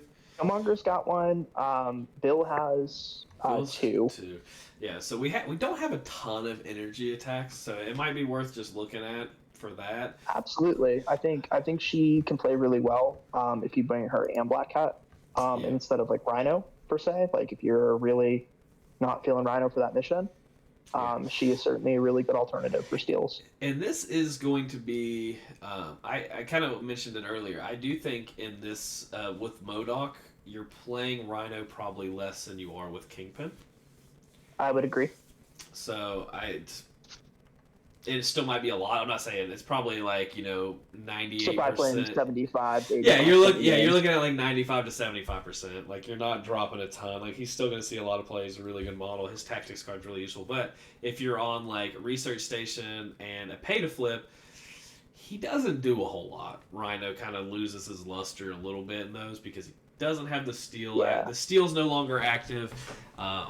Yeah. And the only thing he's looking for there is the speed, which Spider-Woman has. Yeah, and then you kind of can get those another one. So maybe I also don't know if there's another 4. I'm really. The only other one I would consider is Venom. I think he synergizes really well with M.O.D.O.K as far as the steal goes, because you can, or not the steal, the sacrifice. For 2 power, you can throw it at Venom if it's not an energy attack. Yeah, so you can kind of pick and choose that. Don't throw if they're energies within range 3, Venom can snack back. Yeah. He doesn't. That's the only consideration. I need the world to know that he does not see my screen, because this is like the 3rd or 4th time I've had the model up on screen when you've said them, which is interesting, which is funny to me. He also's got a character throw. Yeah, Venom's really good. He's got a medium pull, which is, I think, one of his more underutilized abilities. I web snare. It's a medium in snare. Yeah, I web snare every turn. So I played against Shield. It was about a month ago now, and I web snared in Nick Fury and just destroyed his entire game plan because if you've ever played against Shield, Shield is very Nick Fury centric, and I pulled Nick Fury into being right beside like Venom, Voodoo, and like Emma because I was playing a Hellfire list, and it was just one of those where he was like, "Guess my whole team's coming because Nick Fury's just going to die if I don't." Yeah. And it was kind of funny. So like he came in, I killed everybody else, and just kind of let Nick Fury like live, and he was just like, "This did not work. I should have just let Nick die." And I'm like, yeah, I was gonna say. Yeah, but letting Nick die just ruins your entire game plan. So it was kind of like, that's a tough. Yeah, you put the Shield player in a very tough decision there because either they burn eye on Nick to get him away, or it was which definitely is what you do there. it was definitely entrapment, which was kind of funny. I'm good with considering Venom. And I think he's the only other 4 that I would really that I think fits. Yeah, I don't think many of the 4s. We have so many affiliated 4s. The 4s are a little bit harder. Yeah, the 4s you might get one unaffiliated 4. Most of your unaffiliated characters are going to be at the 3 threat, in my opinion. Even though we do have Craven, who I think fits in really well. I think so. And Cat, who's pretty much an auto-include as far as tech pieces go. Yeah, it's really hard not to include Black Cat in her 4 affiliations as just a really good tech piece, a really good control piece, a really good just kind of game changer. She is a little less valuable with Kree Core being gone or Kree Core being changed. However, it's really nice to... It's really nice to be able to have a character who's got that long move and stealth and can steal an objective and kind of run away. So the first 3... Hold on. Before I say something stupid, I want to see if I really think this fits. I don't think he really does. It does benefit from Wilds a lot. So the first 3 I was looking at was Baron Zemo. But I also was considering Baron M.O.D.O.K there. I actually think any of the Barons fit pretty well. I actually don't even. I think Strucker isn't bad for the range 4 Incinerate. Yeah, it's range 3 with a reroll. Yeah, the range. Is this range 3? Oh, his is range 3. His is range 3. Yeah, that's it's really that reroll bubble. I think Zemo's better than Strucker as a character. He absolutely is. Which is the only reason I would bring him over Strucker. I don't think Mordo's bad. We're kind of at the point. I don't think we need his mystic attacks. I was only thinking for the ferocity for the extra dice pool. And you're really looking at that ferocity of Sidorak, which is nice. It's a very good ability. I used him to some decent success in foes. If you bring R&D with him, he can fuel Ulik and Rhino pretty well. He does not stay alive though. No, if you put him in the middle of the table, he will daze and then KO immediately. Yeah, he does not stay alive. I played I don't know if it's out. Hold on, before I say something stupid, I don't believe it's out yet. So I did a list with Les. We went over a Baron Strucker Hydra list. I played a game. Not an optimal game because I did not want to proxy 3 models. I don't own Baron Strucker, so I had to proxy him. The list included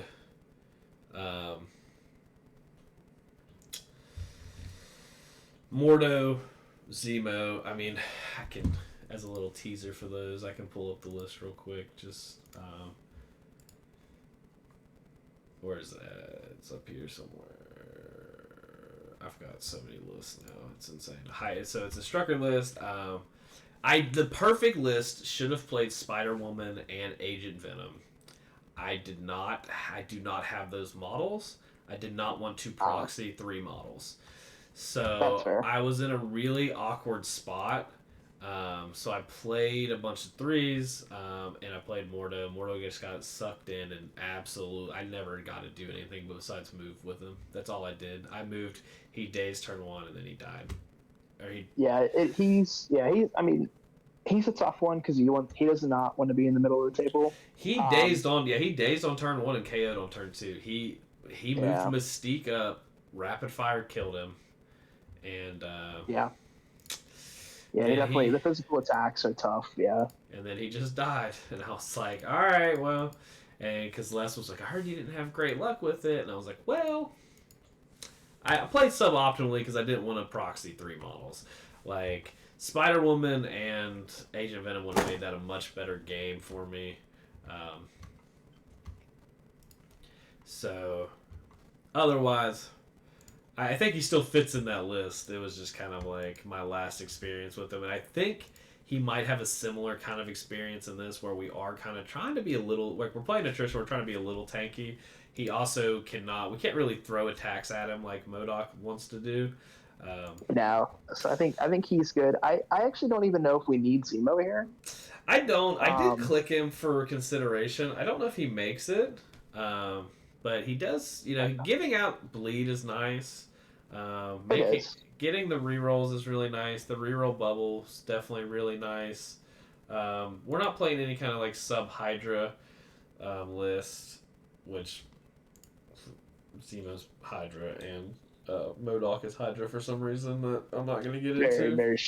That was strange, but we don't need to. I don't need to go down that rabbit hole today.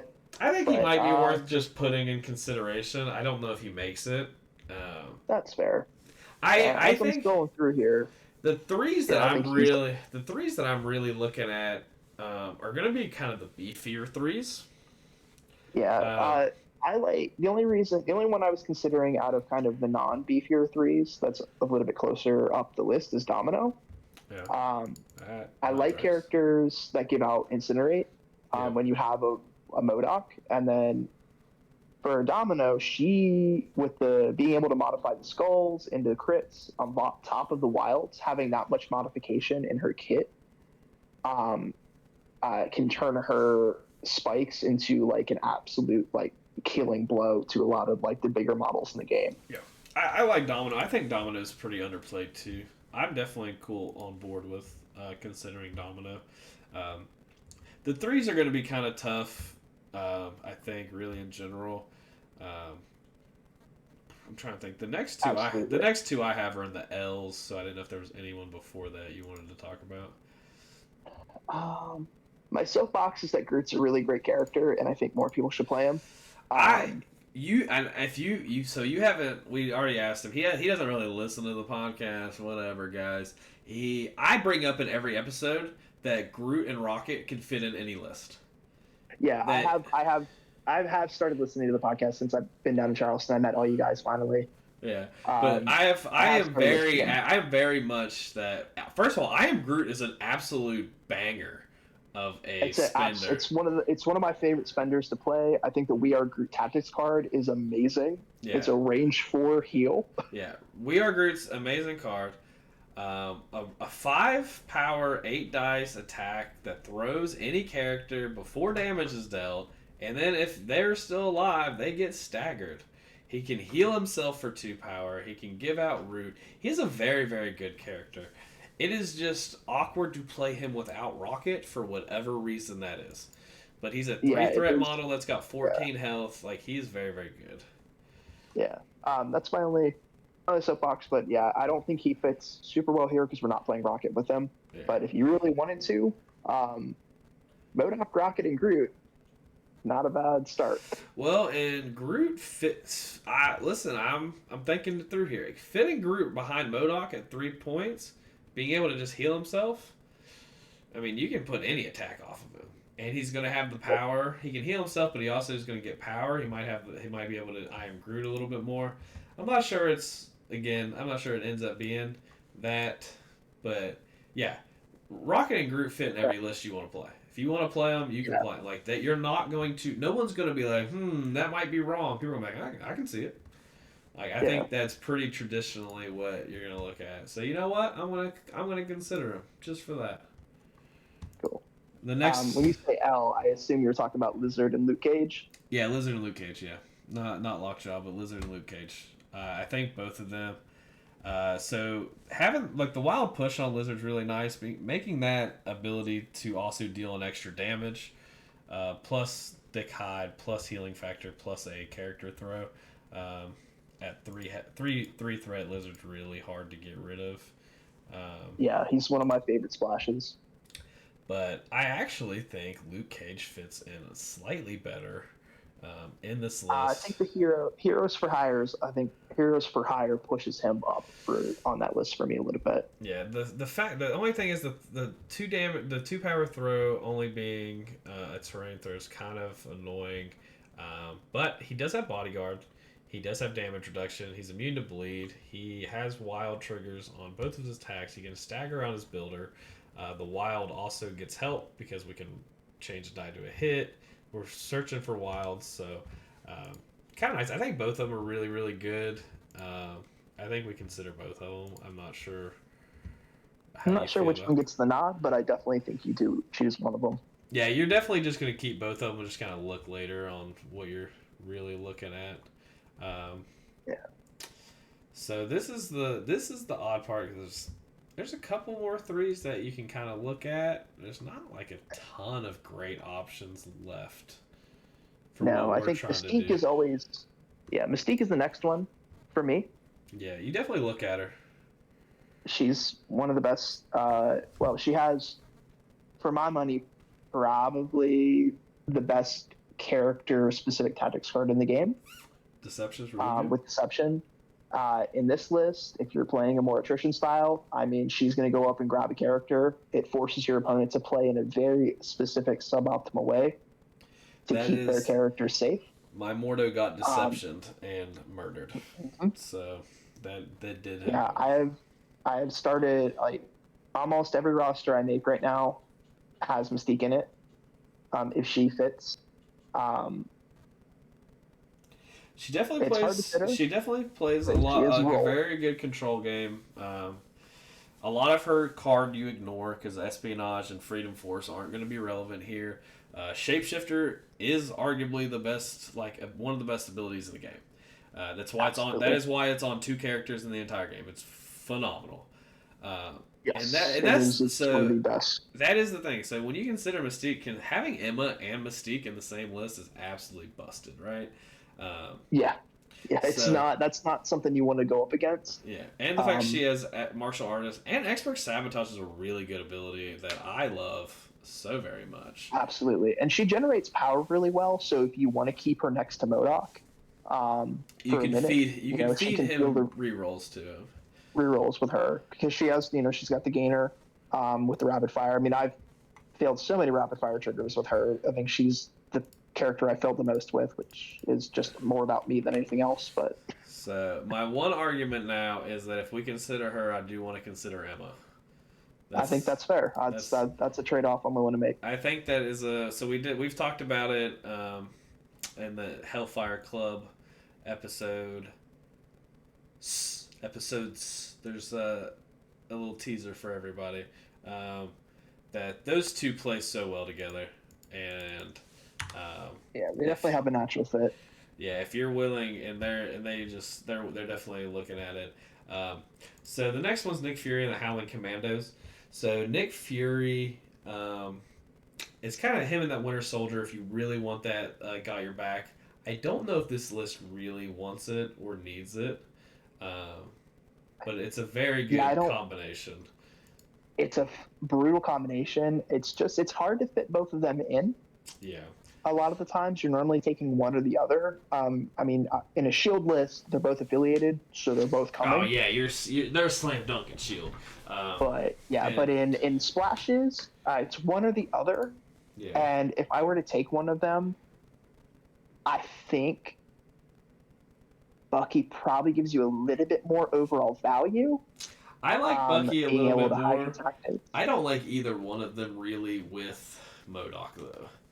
I think No, I it's don't think either of them get enough of a benefit out of it. yeah, they're not really gonna benefit from it, and it's. I mean, if you hit a wild, you get your rapid fire trigger on the assault rifle, but that's. I mean, that's it. I mean, we can get better. We can do Yeah, better than that. I agree. And on 4 dice, it's just not likely. Yeah, we're not looking on 4 dice. It's a wild trigger is about 45%, so, or 46%, Yeah. 47%. So So less than 50% of the time you're getting it, which doesn't feel great. yeah, we don't have a lot of just universal rerolls, so we're not doing a whole lot with that. Um, I'm looking at the list of these threes. Um, I'm not really. I like Blob. I'm not sure he fits all that well. He kind of is. It just depends. If you want that character who can kind of hang out with M.O.D.O.K for 3 threat and just not die, He is a good character for that. Blob does that. Otherwise, I'm not sure there's another 3 threat I really want to consider. No, there's one more. I do have one more I want to talk about. The only other one that I'm seeing on here, there's a couple more. Just going off of kind of like Pyro is always one that I've seen people consider. If you're looking for more steals, the Pyrotechnics is great. Yeah, having as many characters that we're considering with Incinerates helps him out a heck of a lot. Yeah, being able to get more of those off. I don't know what I do, but I just like skip over Pyro literally all the time. It's happened in like 2 other episodes where I just like forget he exists, and I think it's because he's right beside Punisher, who's one of my favorite comic book characters. Who's like, my sweet baby's not relevant, except for in Hellfire Club because he's affiliated. Anyway, yeah, I think Pyro fits in decently well depending on what strategy we go with. Miles is always really good with his Venom Blast attack. He has the rerolls. He's hard to kill. I don't think he does enough for us. Sure, he gives out rerolls and pushes, but I don't know if that's really what we really want. I don't think so either. Yeah, so I'm looking at considering Pyro and Blob. Cool little double box there. The last one on the list is X-23. And I think she's definitely worth talking about because of her pierce on both her attacks. Plus, she has an in-factor reroll. Plus, she has healing factor 2. Absolutely. I think if you're not going to play Logan, I think she is the next best thing that you can do. Yeah. Because as I was talking about, as I was listening to On This Protocol, and they were talking about it a little bit with X-23, you can put her on a D side, Rhino on the other side, and she can, with no matter the cost, Claw Rush has a pierce on it with the medium move after. You can rush up there, daze somebody, make 2 attacks, or make 1 attack with the move, and then go up and try to flip it. Yeah. So she gets a lot of value out of M.O.D.O.K's leadership as well. Yeah. With the healing factor 2 on top of it. Yeah, and she was one I didn't want to bring up when we were talking about Logan because I think in this, like with M.O.D.O.K, I think she's 100% the selection because she's 3 threat. I think that's fair. Over like Logan and Sabretooth, just because that 4 threat's so deep in affiliation that most of we're kind of looking at that unaffiliated for 3. So I think we're kind of on agreement there. Yeah. So we're at 33 models. I know it's funny. This might be the lowest that has ever occurred, which is kind of funny. So going in here, looking at. All right, so this is the thing I always do is what affiliated models can we kind of cut, kind of right off the bat here. I'm gonna cut. Just my opinion. I think we should cut Omega Red, Green Goblin. I want to say Hood. Yeah, I think just right off. I think those 3 are fair to cut right now. Yeah, I think off rip we can kind of eliminate those 3 models. Absolutely. And then, so the next thing I do is I go to like your high threats, like because normally we have like multiple 6s that we're picking between. I don't think this list needs more than 1-5. I don't think so either, and that's a tough toss-up though, because I think actually Sorcerer Supreme fits a lot better in here than U.L.I.K does. I do too. But U.L.I.K is affiliated, which is the big I thing. know, and it's so hard. So I think the big thing is so right now we have 9 affiliated characters. So looking at your affiliated characters, we got M.O.D.O.K, Black Hat, Bullseye, Elektra, Killmonger, Kingpin, Kraven, Rhino, and U.L.I.K.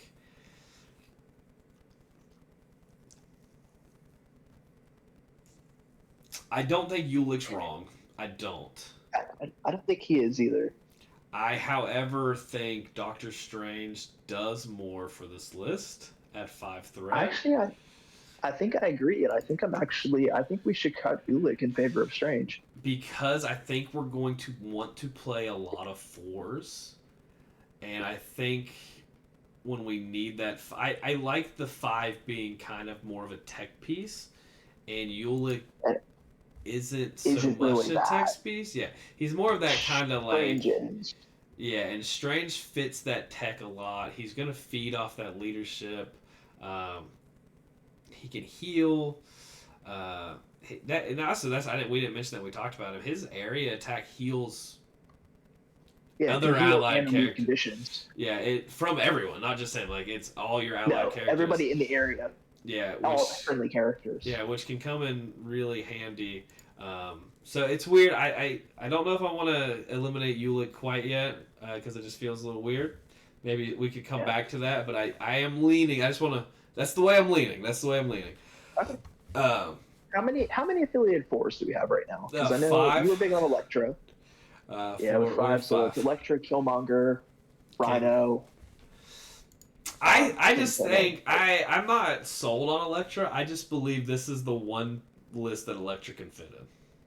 I agree, and I think if whoever's listening, like if you really want to make Elektra work, I think this is probably one of the spots where it works. I think here in Hellfire Club, those are your 2 options. Yeah, and I'm not even. But I think if we're gonna play a character with like a ranged with a Pierce.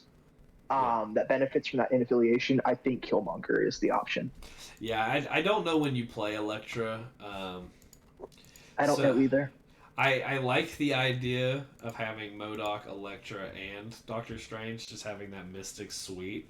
But I don't know if it's going to be super duper relevant because you can still have like a decent Mystic suite with just Doctor Strange and M.O.D.O.K if you want that. Absolutely. I agree. I don't think Elektra's it. So I'm good with cutting You know what? She's going to be the honorary 11th member of this list. It's my rules. It's my body. I can do whatever I want. She's going to be the honorary. I'm just going to leave her here indefinitely. She's going to be the 11th member. I don't care. Just because I want her to find a home somewhere. All right? She needs a home. This is it. However, we want to give you the best tournament ready list for this leadership as a baseline. Obviously, play some games, make adjustments due to however you'd like to play. This is the best possible list. We're just trying to give a good starting baseline for people who want to get into this leadership, specifically for M.O.D.O.K Scientist Supreme. I think this is a really good spot. The other 4, I think we can possibly talk about not considering is Kingpin. I do think Kingpin fits really well with M.O.D.O.K. I don't like cutting him. I do as well, but I think with some of the 3s that we're considering to splash in, I think they're going to do what we want Kingpin to do for a bit of a cheaper cost. Yeah. So I think we can kind of come back and look at it and just kind of keep that in the back of our mind. I think if we cut U.L.I.K, I think we're in a decent spot of keeping Kingpin. I agree. Just depending. That'd be 4 threats. We really kind of got to look at these unaffiliated 4s and kind of see where we're really leaning. Also, again, we'll come back to Gwenpool. Gwenpool might be affiliated. I do think she fits in really well with M.O.D.O.K. I do as well. Until we know, though, I think she is one that we can consider cutting as far as the 4s go, if we want to start there. Yeah, I think so. Just because of that, because like we don't have that information, it might come out. No, it won't come out till next month, right? This episode will be They out. come out in May, yeah. Yeah, and So they don't do the May leaderships May until like the week 12th of. is the release date. Yeah, Yeah, so literally like a week, like 3 weeks from now. When this episode goes live, it'll be like 3 weeks from now. Um, so I'm definitely worth considering. I definitely think she's a model that ends up in this list if she is affiliated. But for now, we don't have that information, so we're not going to kind of play with what ifs. Um, yeah. I think that's for the best. so the next ones, I think I don't think Spider Woman or Agent Venom make the list. I think they're I definitely don't worth think so considering, either. but the fours are kind of a little tougher. You kind of have to be able to do everything, I think, or something super Yeah, duper specific. Um, I agree. And I think if we're considering to keeping Kingpin, I think we can cut Venom because I think they do the same role, but Kingpin's affiliated, yeah, which matters a lot for fueling the tactics. yeah, and Kingpin does a little bit better job of the things that we want Venom to be doing. Venom's Yeah, definitely more of a punchy thing, where Kingpin's definitely like an absolute tank that can just give out stagger on demand. Um, I think that's the fun thing about Kingpin. People just kind of like, oh well, he doesn't hit very hard. I'm like, no, he hits like a tank. Like, I don't know what world you're living in. He just doesn't want to always be within two. Like, just because you don't go close to him doesn't mean he doesn't hit like a tank. Uh, like, yeah. And he's, I think honestly, when you're not playing him as a leader, you can be a little bit more aggressive with him. yeah, you can definitely kind of go out and like put him We have on him, put him. we have one of our locals. His name's Savage. He actually came down for a tournament, and he runs. He calls it the 5 leader cabal list, and Yeah. Kingpin fits very naturally in there. And he's run that list of some really really great success at a lot of our events. Yeah, oh yeah. I think he may have came down and won the tournament that he came down to. I think he took second or third because Yeah. Les won that event with Magneto, Hulk, and Jim. That's right. I do remember that. Yeah, I didn't play in that one. I was just there. I came in a little bit later because I had a lot of stuff going on that day. But yeah, so it's kind of interesting. The one thing I'd also bring up is like Logan and Sabretooth. I think X-23 is probably the better fit. I would agree. So I think we're okay cutting both of them for right now. Yeah. And then our unaffiliated fours are down to Beta Ray Bill, Black Dwarf, Crimson Dynamo, and Dr. Voodoo. So I think Dynamo is probably the next one we cut. I like Dynamo a lot, but based on the kind of the characters that we're playing, I don't think he's going to synergize as well. Yeah, and you're in a spot where we're cutting him because he's being compared to some of the best models in this game, and especially like Beta Ray Bill and Dr. Voodoo. It's a testament to how good he is as a model, and how like, he's in there. People still undervalue him. Yeah, he's in this conversation. Like he's rightfully in the conversation. So, and then we've got kind of Beta Ray Bill, Black Dwarf, and Voodoo. I think we could probably just go to threes and kind of come back there. Yeah, because all three of them are very, very good models. Yeah, and kind of see what we're looking at. So then we got the threes. We've got Zemo, Domino, Groot, Lizard, Luke Cage, Mystique, Emma, Blob, Pyro, X-23. I think Mystique and Emma are probably the first easiest cuts. I agree. I love the deception tricks that you can do to power some people up turn one. But I don't know how necessary it is in this list because you have the range that you might not actually need it. Yeah, it's definitely cool and something you want to consider if you want to play a little bit more of a control-y style list. I just think for what we're trying to do, just being a little bit more attrition. I think they're both great and they might fit better. It's just hard. We do have a lot of really good models in affiliation. Yeah. So, I think for right now, though, they can both be cut. Yeah. I'm trying. The threes are tough because the threes are really kind of what we're gonna need at least one. I agree. We definitely need 1 3. We want at least one, I think, because if right now we have Kraven and Black Cat for our affiliated threes, those are the only threes we probably want at least. That's what we want. We want at least probably one of these characters, but it's hard to take one. Yeah, I know where I think the one needs to be. So we have a 3 that's really like stealthy defensive. We have like an attacky 3. I think we kind of might want more of a bulky 3. I think the first one is Zemo. I don't think Zemo really fits in. I don't think Zemo. I think I'd rather have 23 over Zemo if you're looking for more of an aggressive character. Yeah, and then I think Domino and Groot probably also just fall slightly short. Yeah, I think if you want to play that attrition list, I think Domino really fits. I know I'm going to be testing her out in the coming weeks as soon as M.O.D.O.K shows up. Yeah, but I think she's really good. Right, if you're taking it to a tournament, I think she's not one that you want to bring. Yeah, I think we're trying to find, we got to find that model that's just kind of gonna fit more often, because this is probably the 3 we play the most. We're gonna be playing a lot of our affiliated 4s. So this is going to be the 3 that we probably end up playing the most. Yeah, and I don't know if that's new. To me, I think we're down to Luke Cage and Lizard, because I think you're right. I think we want a bulky 3. Yeah, that's kind of where I was leaning. Those are 2 of the bulkiest 3s you can possibly get. Yeah, that's definitely where I was leaning. Lizard is like the de facto Criminal Syndicate model. That's not Criminal Syndicate. Like he is the staple in every Kingpin list, a lot of Shadow Lane Daredevil lists. Yeah, he's just a really good model. Yeah, and then there's Luke Cage, who synergizes really well with M.O.D.O.K with M.O.D.O.K specifically, not necessarily the leadership, but with himself specifically. Yeah. So the thing I'm looking at now, I'm trying to see. We might live in a world where we can. I don't know. I don't like that. I'm trying to think how necessary Kraven actually is. I don't like going down to 1 affiliated 3, but that's something. It's a dangerous game to play. Yeah, it's a very dangerous game. However, so this is the thing.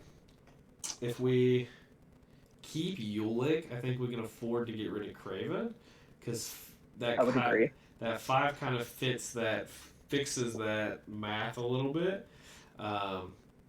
It would. But I also think that could possibly allow us to keep both 5s. If we cut Kraven. Yeah, if you cut Kraven, I think you can keep both 5s.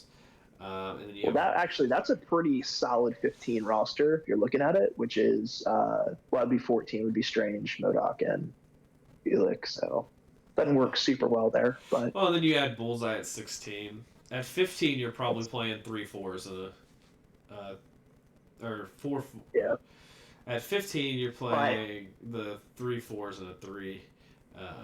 But my thought process is always how do I beat Malekith on Gamma, and normally it's shortening your activations up with 3. Yeah. But that's a discussion for another time. Yeah, it's a discussion. It's definitely a discussion, and having ways to get rid of. So if doing that would allow us to keep 1 4 and 1 3 unaffiliated, or 2 3s, or no, we're not going to keep 2 4s. So it's like 1 4, 1 3, or 2 3s of the Beta Ray Bill, Black Dwarf, Dr. Voodoo, Lizard, Luke Cage, X-23. I haven't cut her yet. I think we're better off keeping 1 affiliated 4, 1 unaffiliated 3. Yeah. So that's kind of what I was leaning towards. And then we can. So we got Beta Ray Bill, Black Dwarf, and Dr. Voodoo. My personal preference is Beta Ray Bill, just because we don't have a lot of ways to move size 4s in this list. Bill does it the most consistently with the natural 2 power game. Yeah, I definitely think I think it comes down to weirdly Black Dwarf or Beta Ray Bill, and I think I'm with you. Beta Ray Bill definitely kind of adds a lot more, and being able to reduce to 0, being immune to a bunch of stuff, having a de facto being able to put out aggressive. Stun and Shock are great. Yeah, and just murdering random characters with flight is interesting. But God Hunter is also really good. We live in a world where there's a lot of big threat characters. Having a God Hunter ability for 3 to just... Yeah, he is your anti-Malekith, he is your anti-Hulk. Neither of them really want to see him on the table. Yeah, and we're living in a world where we're only looking for crit and wild versus the hit, because we can make the hit with the wild. You're probably going to get the wild before you get the hit and the crit, but if you lived in that world where you just get crit wild, you don't have to feel miserable about it. I missed the easiest where trigger. You miss it by 1. Yeah, and now you can kind of add it. So I'm definitely with you on that one. And then there's 3 characters left to cut. I think 2 are probably from the 3s. So you've got Lizard. Luke Cage does come with Heroes for Hire, which is really, really good. Monkey Brain as Lizard Home is also not bad. No, it's a great card. Yeah, it's a card that gets a little bit forgotten about. Every time I play, people are like, what? And I'm like, yeah, it's really good. I've got it pulled up here. It's an area attack that pushes characters away. 5 dice. Yeah, 5 dice area attack for 3, and you get to push characters away. And there's no size restriction on that, I don't believe. Yeah, there's no size restriction on that. So it's really, really good to kind of just last activation, make sure you steal a point or make sure that you're getting that point. Yeah, it's a great way, and it's a great way just to clear out if people are ganging up on you. It works really well with him and M.O.D.O.K. if you really want him to stay back and clear out a point. Yeah. Both of these models fit well with M.O.D.O.K, as in they can keep M.O.D.O.K alive because they both... they're both tanky. They both stay they alive. Have the power. Well, Luke Cage normally gets the power better than Lizard does, but Lizard with being able to push on size 3 or consistently. Yeah. With the wilds be real helpful. Luke Cage just have more dice on his thing, on his attacks. But yeah, the push on the attack's good. The wild trigger on 4 dice we've talked about. You're looking at a little bit less than 50% of the time. Wild is borderline impossible on Power Man Punch. I've seen it hit once, and that was top table at NashCon. Yeah. Oh, when it hits, it's absolutely great. It feels amazing. But it's mainly you've got the bodyguard too. You've got and then the damage. So yeah, I mean he's got the bad bodyguard as well, unfortunately. But yeah, it's really kind of, I think it's a toss up between those two. And I don't want to discredit X-23 because I do think she's phenomenal in this list, and she's just an absolute. Like I was thinking, I think if you're looking for aggressive, she's the one you go with. But I think you and I are both in the camp where we like to play a lot more of the big boys or the bulkier boys. Yeah, if you're definitely wanting to just murder stuff, she fits in phenomenally, and is just kind of it when it comes to that. So really kind of just back into that spot where it's just Lizard or Luke Cage, man. I'll leave that one up to you because I don't think it's necessarily a wrong call either way. I don't think so. For my money, I think it probably is going to be Lizard. I really don't think there's a bad call here, but I just like Lizard's model. I think when it comes down to it, which model would I rather have on the tabletop? And I think it's Lizard. Yeah. So, yeah. And now we've got 3 3s in the list with Craven, Lizard, a Black Cat, and then so this is really the point where we got a final decision here on if we've got U.L.O.K and Doctor Strange. If we want to keep both of them, we can cut probably either Craven or Kingpin, and then if we want to keep just one, if we could just cut U.L.O.K and then the list is 10 locked in. So it would be M.O.D.O.K, Black Cat, Bullseye, Killmonger, Kingpin, Craven, Rhino, Sorcerer Supreme, Beta Ray Bill, Lizard, or M.O.D.O.K, Black Cat, Bullseye, Killmonger, Kingpin, Craven, Rhino, U.L.O.K, Beta Ray Bill, Lizard, or like I said, we keep both of them, cut either Craven or Kingpin. I'm not sure which way you're really leaning on all that. I don't know. So the reason that Craven's in the list is specifically for all according to plan turns, because when you're thinking about a lot of the models that are in Criminal Syndicate, you don't want characters that really have to hoard their power. U.L.O.K is one of those. Rhino's another one. Neither of them really pay for all according to plan super well. I mean, Rhino when he dazes can pay for it basically by himself. Yeah. But normally that's your desperation play. Yeah, and Craven helps you funnel it into. He basically pays for half of it on his own. Yeah, Craven never needs power. He everything he's doing doesn't really requiring power. So I Core think of the in Beast that regard, is nice, and Expert Tracker is really nice, but. So I think in that regard, I really think If I was going to take this list to a tournament, I would rather have Strange, which is a really weird thing I didn't expect to say when I came on this. Yeah, it's one of those things where I kind of didn't either, and then just like the more I read the card, he just kind of fits like really really well. Yeah, and the fact that you can throw Mystic and Energy out, in my Avengers list that I'm currently playing, basically until I get M.O.D.O.K to go back to Criminals, Strange I've played in like 2 out of the 3 games that I played with this list, and he's been the MVP in both those games so far. Um, and when I theorize, one of the hardest matchups in the game currently is Malekith, Red Skull, Master Hydra, Lockjaw.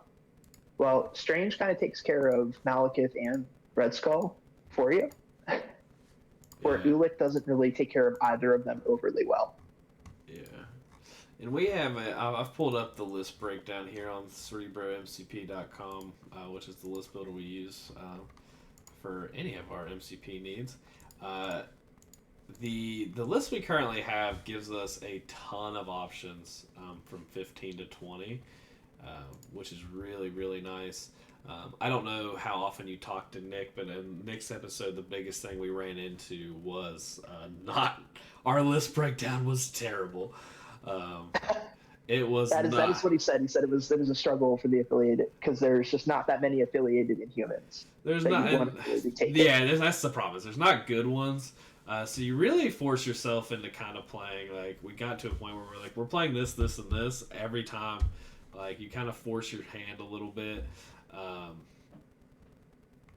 So I'm just kind of testing as we get to tactics cards here. While you're doing that, what are some tactics cards? What are the 2 restricted cards you're thinking about? So my go-to a lot of times when I run really big characters is Bryce and Indomitable. I don't think you need that in this list. You need both. Bryce is all. Both are great. I think Bryce for sure. It's the best card in the game. Yeah, I'm very much an Indomitable player, but that is because of the way I play the game, not so much that it's the correct option. I think Bryce is better with this list. Absolutely. The other one that I always consider is certainly a toss-up is Sacrifice. Okay. The more damage that you can spread out on characters, the better off you're going to be. So are we more of a Sacrifice list, or are we more? I think so. That's kind of the mindset I have. Is I pick Bryce or Indomitable depending on the list, and then I determine if I'm a Sacrifice list or if I'm a patch up list. Yeah, I think with this list, the buddy system, it works either way. I think if we're having characters that are flush with power, patch up is certainly not a bad call. I reach for Sacrifice because we have so many characters in this list that have damage reduction. Yeah. Between Rhino, Kingpin, Better Ray Bill, like we have a lot of characters, Lizard, that can really reduce damage. So if you're pairing them up, Sacrifice doesn't hurt them near as much as it can other characters. Or Sacrifice is a really good manipulator to get Prio back. I was doing some list breakdown here. The only thing that we gain from M.O.D.O.K over Doctor Strange is like a 5% increase at 16 threat of like lists we can play, and I'm not sure it's really all that worth it. I really don't think it's worth it. Yeah. Yeah, I don't think it's worth it. So I think we're in a really good spot as far as list building goes. Absolutely. So, I agree. I really think it's becomes a little bit of a toss up between Sacrifice and Patch Up. Absolutely. I like Patch Up a lot. Sacrifice. Yeah, and I like Patch Up a lot I just like it for healing because I like healing. But healing's great. I'm not sure like I said, we've got a lot of beefy characters. I don't know if to be fair, I'm not sure we need either one of them all that much. If there was another restricted, which one would you rather have? Because there's R&D and disarm, but I don't think disarm is worth it. We're not a disarm list. Follow me is the other one. Yeah, follow me was what I was thinking of. Yeah, I don't know if we're really going to need Sacrifice, mainly because of just the ability on M.O.D.O.K. We can kind of I don't know if That's I'm fair. I mean, really gonna need it's it. for him. I was Yeah. thinking more as a way to protect, like if there is another character that we need to protect, like it's really great for Black Cat Yeah. to shunt off an attack into her buddy, if that's Rhino, if it's Lizard, or if it winds up being Bill. Yeah. And it's a great way to just get those guys fueled on power too, Yeah. if you need it. I follow me. I don't think is one because of the 6 power. I don't think we have a lot of characters that are going to have enough to play it. Yeah, we're gonna want to use that power elsewhere. Yeah, I think it's definitely sacrifice or patch up.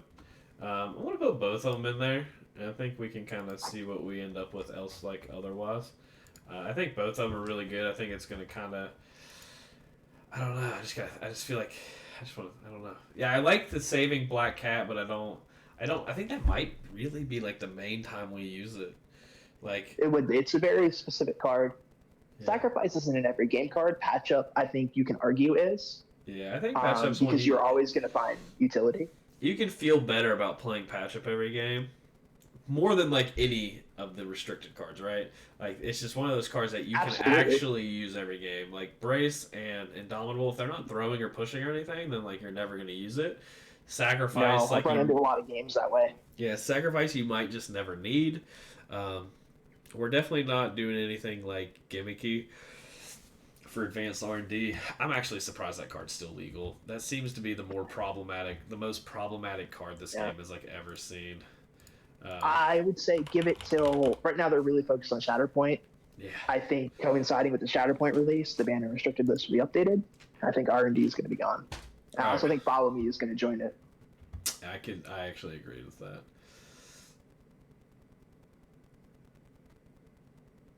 Or what I see them doing is making R&D a faction-specific card, probably for Web Warriors or Wakanda. Yeah, that seems to be. I think I'd rather that. Just do something like that than just straight up banning it. But even it's like a different Doom Prophecy, and it fixed the card completely. Yeah, and the thing is with Advanced R&D with Web Warriors is the last errata kind of ruined it for Web Warriors. So like, yeah, it's fine. Like we don't need it. So we have 6 affiliated cards, one of which we can't play unless you do play our 11th honorable mention here in Electra to play Bounty Hunters. Yes. We're playing all according to plan.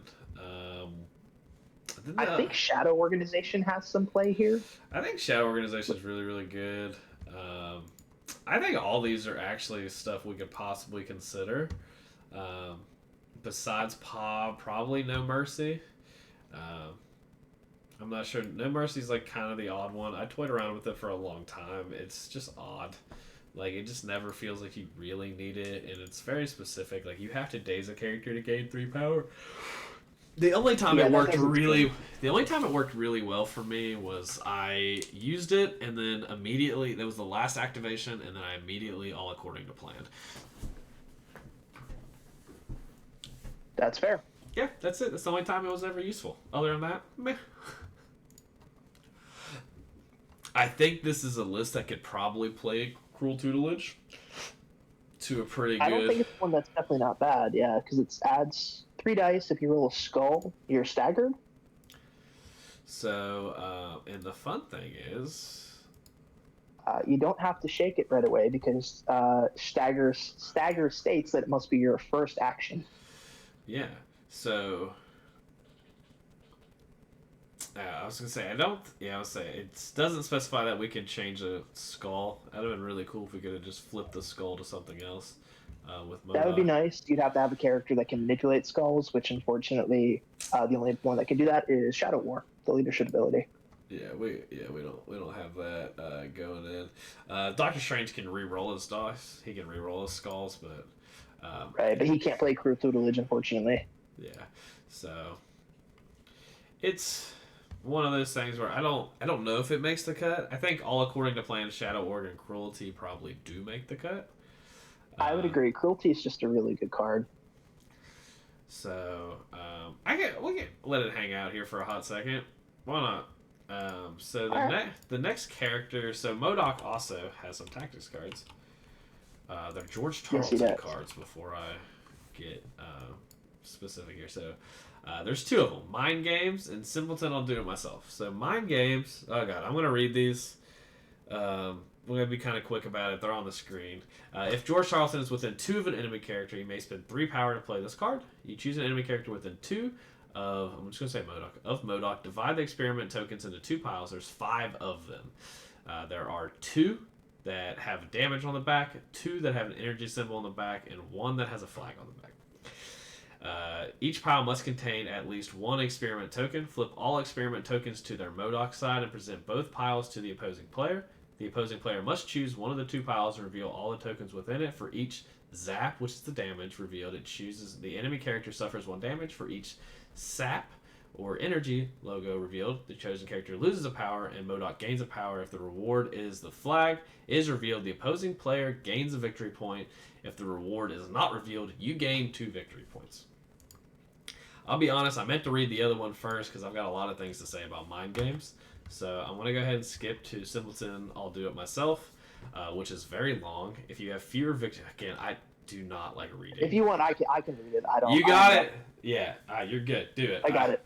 All right. So Simpleton, I'll do it myself. If you have fewer victory points than your opponent, M.O.D.O.K may spend 2 power to play this card. Choose an allied character within 3 of M.O.D.O.K that is holding or contesting an objective token.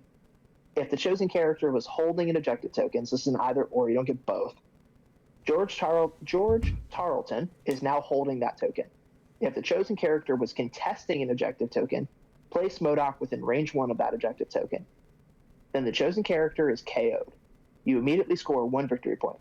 This card does not allow a character to hold more tokens than the crisis specifies. So this one is, I think, very interesting. I actually think it's pretty good. It's very. I don't think it's bad at all. It's very, very situational. It's situational. It's very situational. You're using this on Bullseye more times than not. Characters that are probably going to you want to use this when a character's about to die, but yeah, like this is also one that like if it's a really close game, being able to just take a victory point is huge. Yeah, be able to just take a free victory point is really, really good. And it's one of those where it's like, all right, I'm down by 1. He's going to score 4. I'm going to score 5.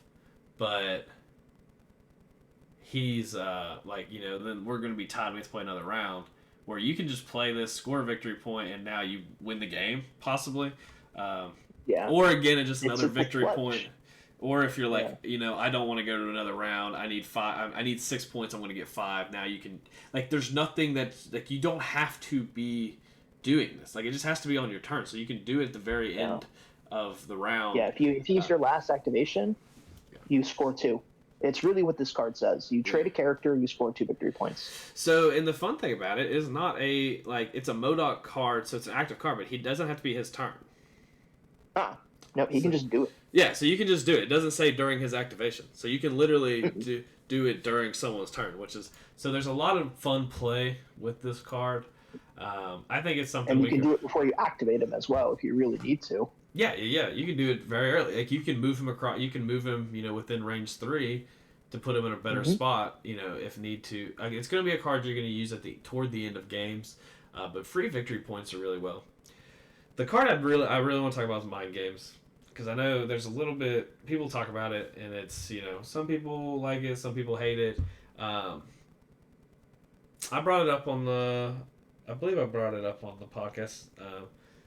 I think the way you play this card is you set it up to where you put 4 on one side, you put 1 on the other side, and you tell the opponent, I'm going to spend 3 power, I'm going to kill or daze this model, but you get a victory point, or you're going to give me 2 victory points. Mm-hmm. And I think that's the way you use this card. This card reads, spend 3 power, you gain 2 victory points, or you daze or KO model. And that's how you should play it. Like, you need to set it up to where you're going to deal that 2 damage, and you just spent 3 power to take it out. And that's how I would play this card. Again, like and people are like, well, what if that victory point like wins the game? Yeah, you don't play it in that situation. But like, say they're holding an objective token. Say it's the end of the last activation. Again, does not have to be on M.O.D.O.K's activation to play this card. No. So if you're at the very end of the round and it's like they're going to gain a point, but you can daze that model with this card, like they're either going to get a point, they're either going to, like if they have an objective thing, they're either going to drop it to where they're not going to score that point. So like that one victory point is like they're probably going to get no matter what. And now you could possibly, like, you can kill that model or you get 2 victory points yourself. I think it's a fantastic card, but I think it's, like you said, it's incredibly situational. And it's really hard to set up.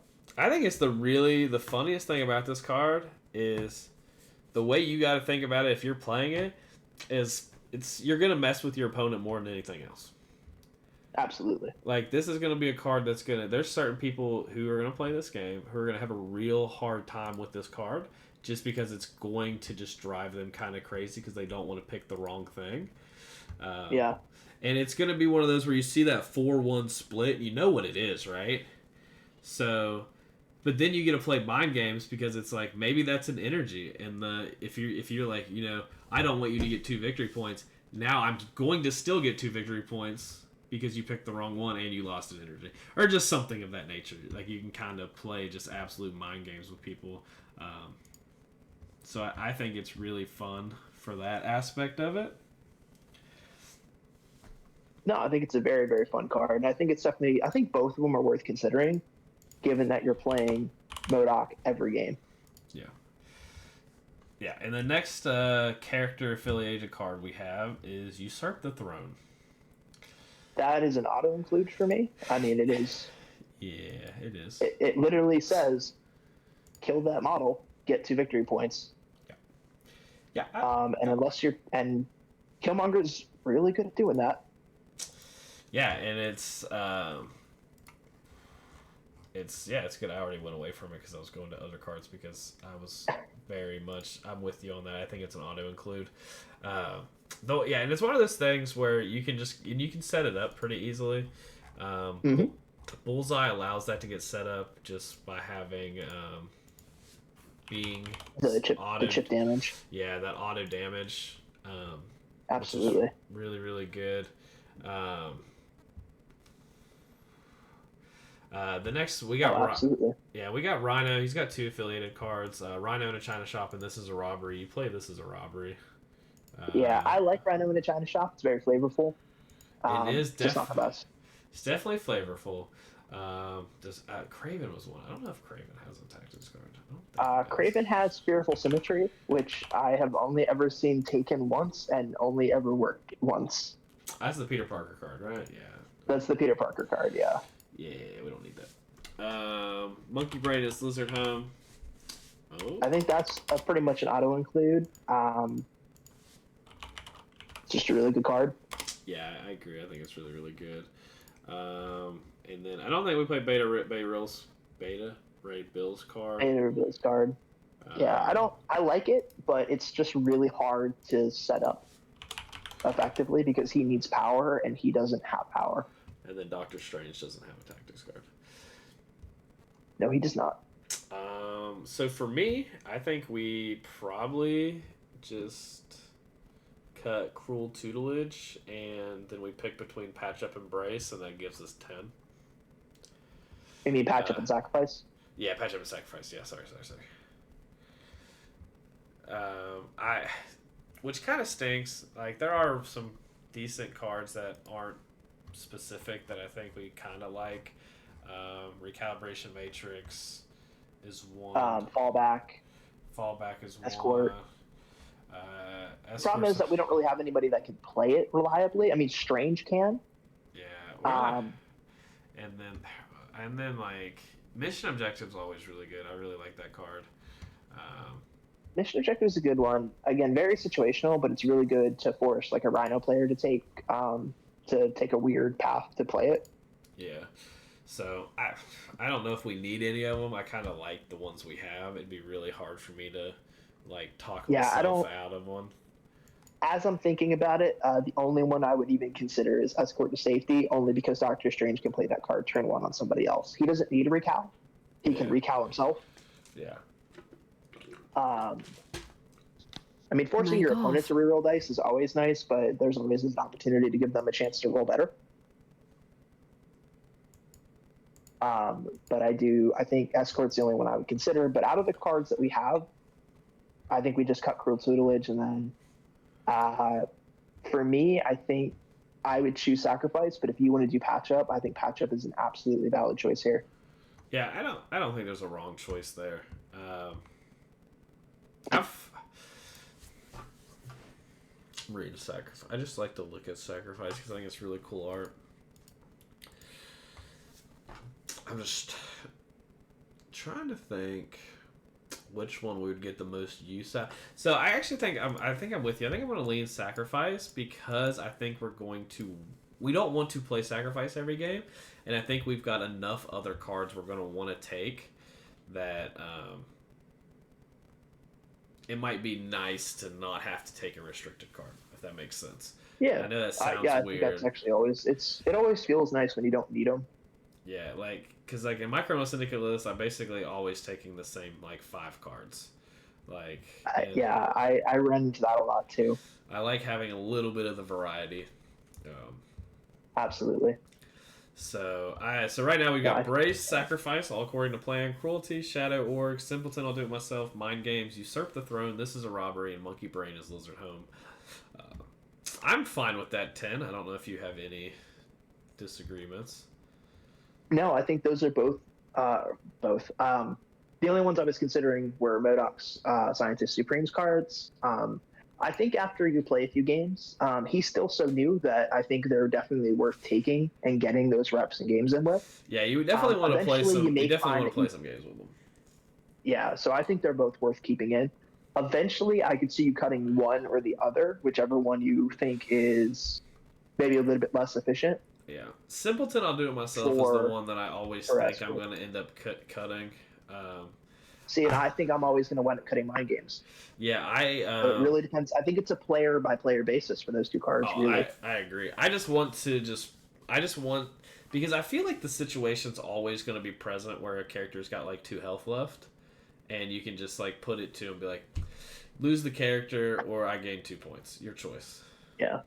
I played a lot of games with Mystique where characters have had exactly 2 health, and then she blows a piece of terrain, and then they lose. They lose that character. I played. My funnest thing happened as I was playing. A little side story. I was playing the symbiote. Separation Anxiety. Yeah, I was playing Separation Anxiety, and I blew up a building that had 6 models around it and days 4 of them. It was the greatest thing ever.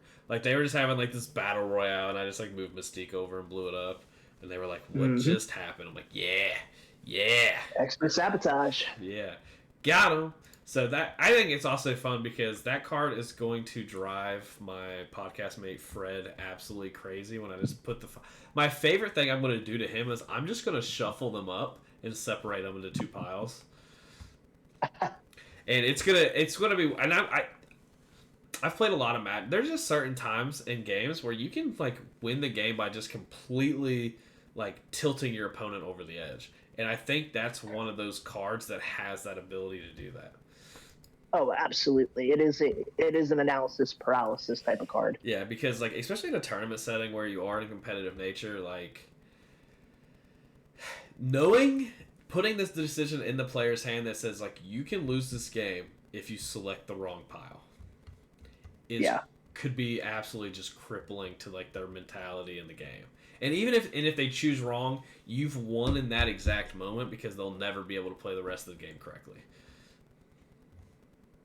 I think that's very, very true. Yeah, so I think that's going to be a really interesting card. I'm really interested, and it might just be terrible, and you might not ever play it. You know what I mean? That's the fun thing. We'll figure it out. I will definitely come back with information. I'm going to play that card a lot. Absolutely. So, and it's mainly just. I guess we'll move on. Yeah, I guess we can move on to Crisis then. I think. Yeah, are you looking at you want to do Secures or Extracts first? Let's do Secures. I think Secures might be a little bit more of a straightforward for this list because it's really I think one of 2 ways you want to play it.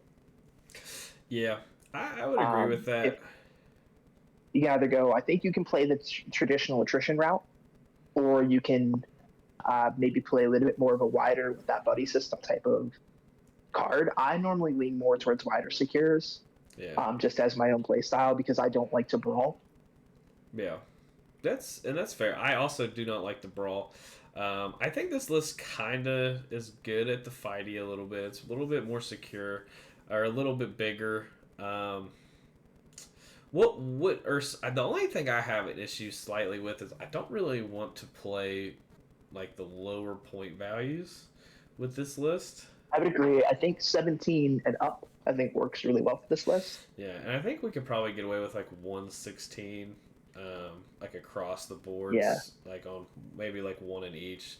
I think we're fine at 16, being able to play. Yeah, I think like 2 4s, 2 3s, and a 2, right? Yeah, that math mess.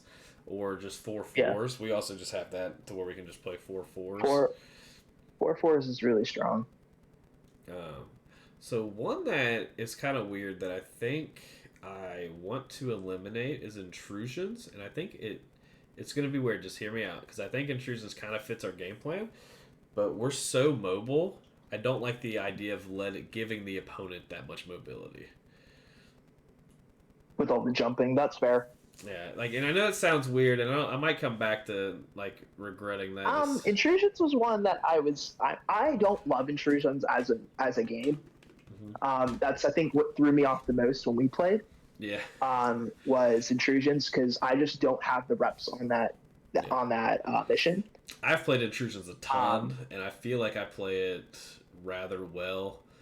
Because I don't. You played it stellar. Yeah, I don't play super mobile team like you did in that game, and it was kind of that, and that kind of came back to like it was like it was exactly what I'm talking about. Like you had all the mobility, but I also had all the mobility because I could get anywhere I wanted because I could just spend a power. Exactly, and I don't think you want to give that to your opponent. So I actually agree with intrusions. I think one that 100% goes in is Infinity Formula. I like Infinity Formula a lot. And like I said, I think I like the bees, and I kind of hate that there's not that many bees in the game. I think Infinity Formula fits really well for us. I think we have a really good buddy system. Absolutely. However, I don't want to really play a pay to flip, and unfortunately, the other bee is a pay to flip. Yeah. I don't hate pay to flips. In this, I also just I actually think M.O.D.O.K can play on them really well. Actually, yeah, I think it's really he plays well on them. I just don't know if we want to be spending our power that way. But I don't I don't hate considering it because there's a lot. I don't like a lot of these, which is kind of like I don't like Gamma at all. I don't want anything to do with Gamma. I don't think we have a bad game on Gamma. I just don't want anything to. It helps too many teams. I don't like Gamma as a mission. Yeah, and I don't think the thing that you beat Malekith with is you take away the 15 from him. Yeah, and like I don't like giving that option to other teams. I think demons were fine. I think we're fine on demons. I actually think we have a pretty good game on demons if that's what we want to consider. We just have to. Do we auto lose to places people on demons? Is kind of. I think we are sturdy enough that we probably don't auto lose, but like. There are going to be people who are playing demons a lot better than we are. Yeah, like, I think Guardians with Thanos is a really big challenge because that's Star-Lord, Thanos, Rocket and Groot with Mystique. Yeah. And that's not a list that I wouldn't play on demons at 19. Yeah. I think one that I like is Mayor Fisk. I know it's 16. This is an interesting one with how clumped up it is now. Yeah. It kind of helps our attrition game plan. If we lose a point, we're giving out stuns. They can stun us, which is kind of annoying, but not like the end of the world. Because the only character that really hates it is Strange. Yeah. But you just keep him away from the points because he doesn't need to be on the top of a point. Yeah, and at 16, he might not be playing in that matchup anyway, if it's 16. Very true. So, and a lot of the other models aren't gaining power in bunches.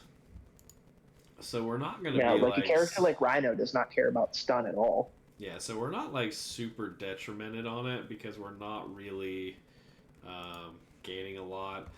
Bill hates stun as well. Bill's the other one. Yeah.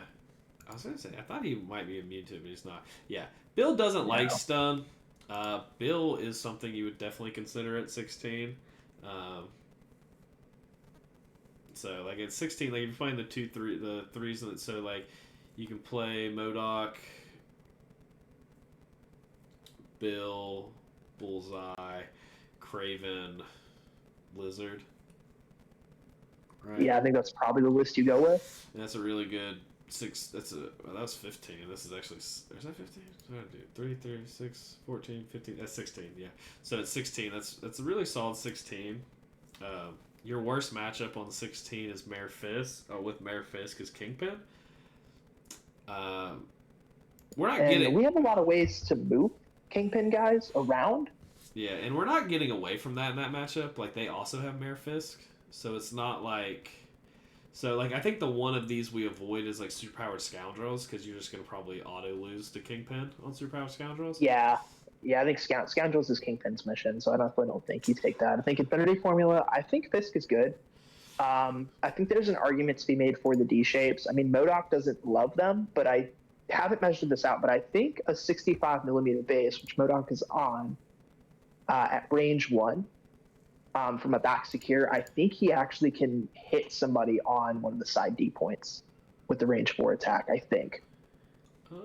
It'd be close. And I think it depends on where they're standing. Yeah.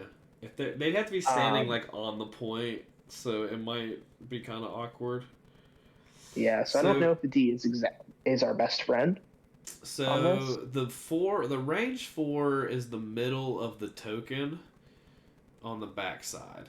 So okay, it's essentially the token is range 5 up to the middle. So 5 up. So if you're in the middle of that token, range 4 hits the center of the side token. So you couldn't hit it without moving. You would have to move. Okay. Because where you sit, M.O.D.O.K, he's within range 1 of the center back point. But the center of that to the center of the next point is a complete 4 ruler. Okay, that makes sense. So yeah, I think in that case, then I don't think a D is going to be in your best interest because then M.O.D.O.K becomes a potato, and that's bad. Yeah, D, and honestly, the D objectives just are they're just odd. They're just weird, right? Like they don't do anything for us. Like Extremis heals, but like. If we wanted that healing, we get more power from invasion, but we get pushed. Yeah. Yeah, I definitely don't want the cosmic invasion pushes. And then spider people. It's just a pain to flip. No, I was gonna say spider portals is not one that I think we want to mess with. Yeah, Madmen is the. If we're playing a pay to flip, we play Madmen. Yeah, and honestly, I'm almost thinking we should maybe lean towards that if we do. Perhaps Infinity Formula Fisk, and then I like it because I don't want to play demons because of that. Like we're not going to beat Black Order, probably Malekith or Guardians. Guardians definitely can fight. The thing in Guardians, we just have to throw and hope that we can throw our way out of it. It's not great because their characters don't have a lot of throws. If it's a terrain heavy board, we might have a chance, but like our demon our option. The biggest option there actually on demons is Shadow Organization. Yeah. That becomes the most important card in that game. Yeah, we also just lose the Magneto in that matchup probably. I mean, against Magneto we probably have a play just because they're going to bring Juggernaut and we can just throw Juggernaut around. I think I'm on Mute Madman. I think I like it. It's an 18, which is a nice point value for criminals. I really like it because we play well on Mare Fisk. But Mutant Madman will probably prevent them from selecting our secures. So, like, some of the secures that we were playing, like, against Kingpin, and we knew they were playing Kingpin, and we were dead set on playing M.O.D.O.K, having, like, Mare Fisk and another secure that they really like would maybe force them to pick our secures versus extracts. With Mutant Madmen, they're probably always going to force our extracts, which I do think our extracts are probably going to be a little bit of our stronger game plan. So I do. I think I'm with you. I think I'm really on board with Mutant Mad. I really like the bees. I think we play really well into the bees.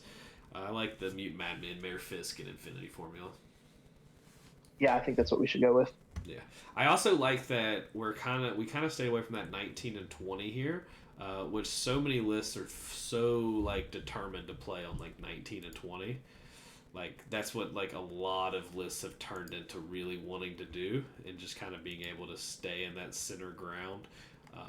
Yeah. So if you can force kind of your numbers, because there's a lot of 18 and 17 point extracts too. Yeah. So we talked about what we play at 16.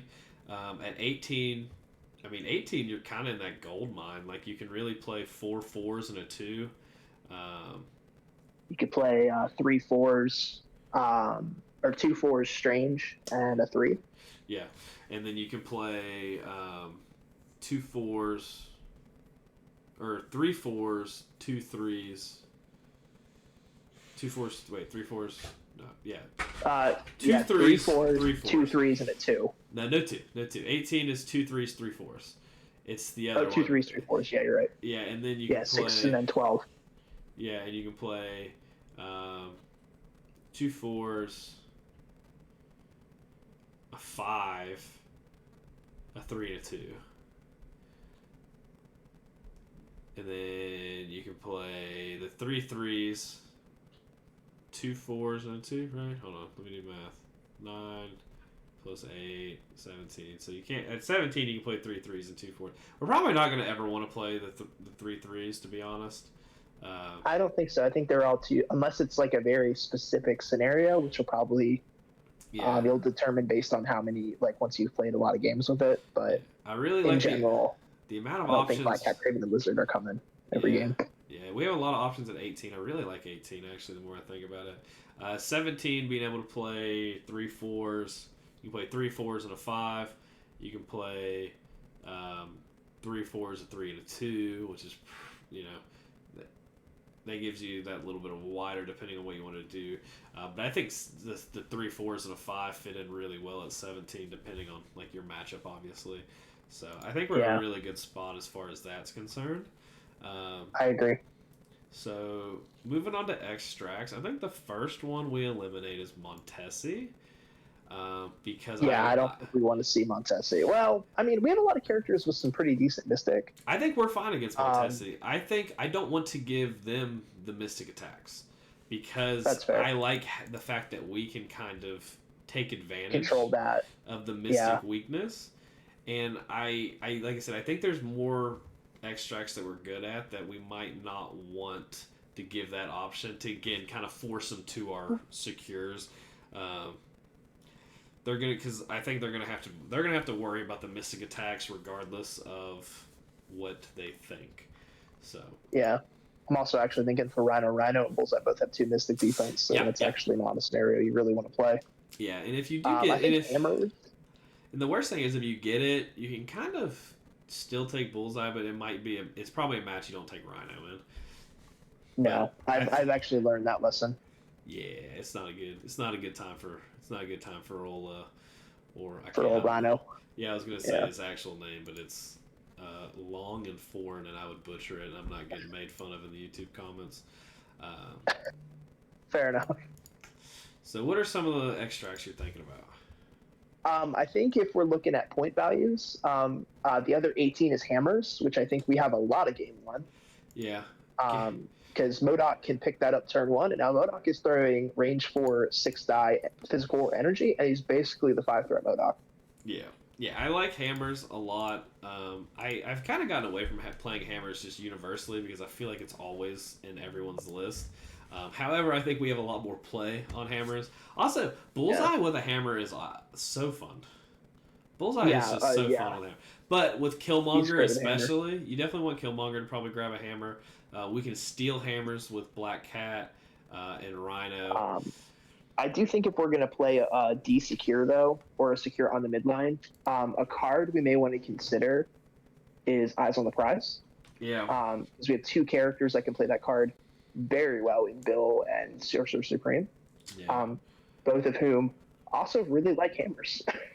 That was what I was getting ready to bring up too. Is Doctor Strange with hammers is that's honestly a rage he's 3 6 disgusting. dice like double pierce might be the most like disgusting thing I've thought about. I think you almost auto play Strange on 18 with hammers. Like I do as disgusting. well. I think he's your go-to. Yeah, I think that's pretty disgusting. So I really like hammers. I know it's kind of weird because I just talked about kind of avoiding 19s and 20s. I do think we have game on Legacy Virus with Rhino and Black Cat. It's really hard to have two characters who can steal things and not like consider that. Yeah, it is. It is a good one, but like you said, that unfortunately can take agency away from us if we do run into Guardians and we lose priority. And they pull demons, and then we pull Legacy Virus. We're forced to play on a 19, which I actually think we might want to avoid. Yeah, that's the one thing I don't. I'd be like the one thing that I was thinking of because I don't. The only thing is, there's not a ton of extracts I really like. No, I mean, that's kind of where I was struggling with. So the one that I don't think mind, Paranoia is the worst. Yeah, that's actually the one I have pulled up here. I actually think we have a decent play on Paranoia because we can kind of spread out a little bit. We're picking them up, so like as long as, so like we go back to the buddy system, right? So we're probably gonna have characters near us, and they're not gonna. We're not gonna take damage when we pick one up. You can only hold one at a time, so we can't like steal a second one.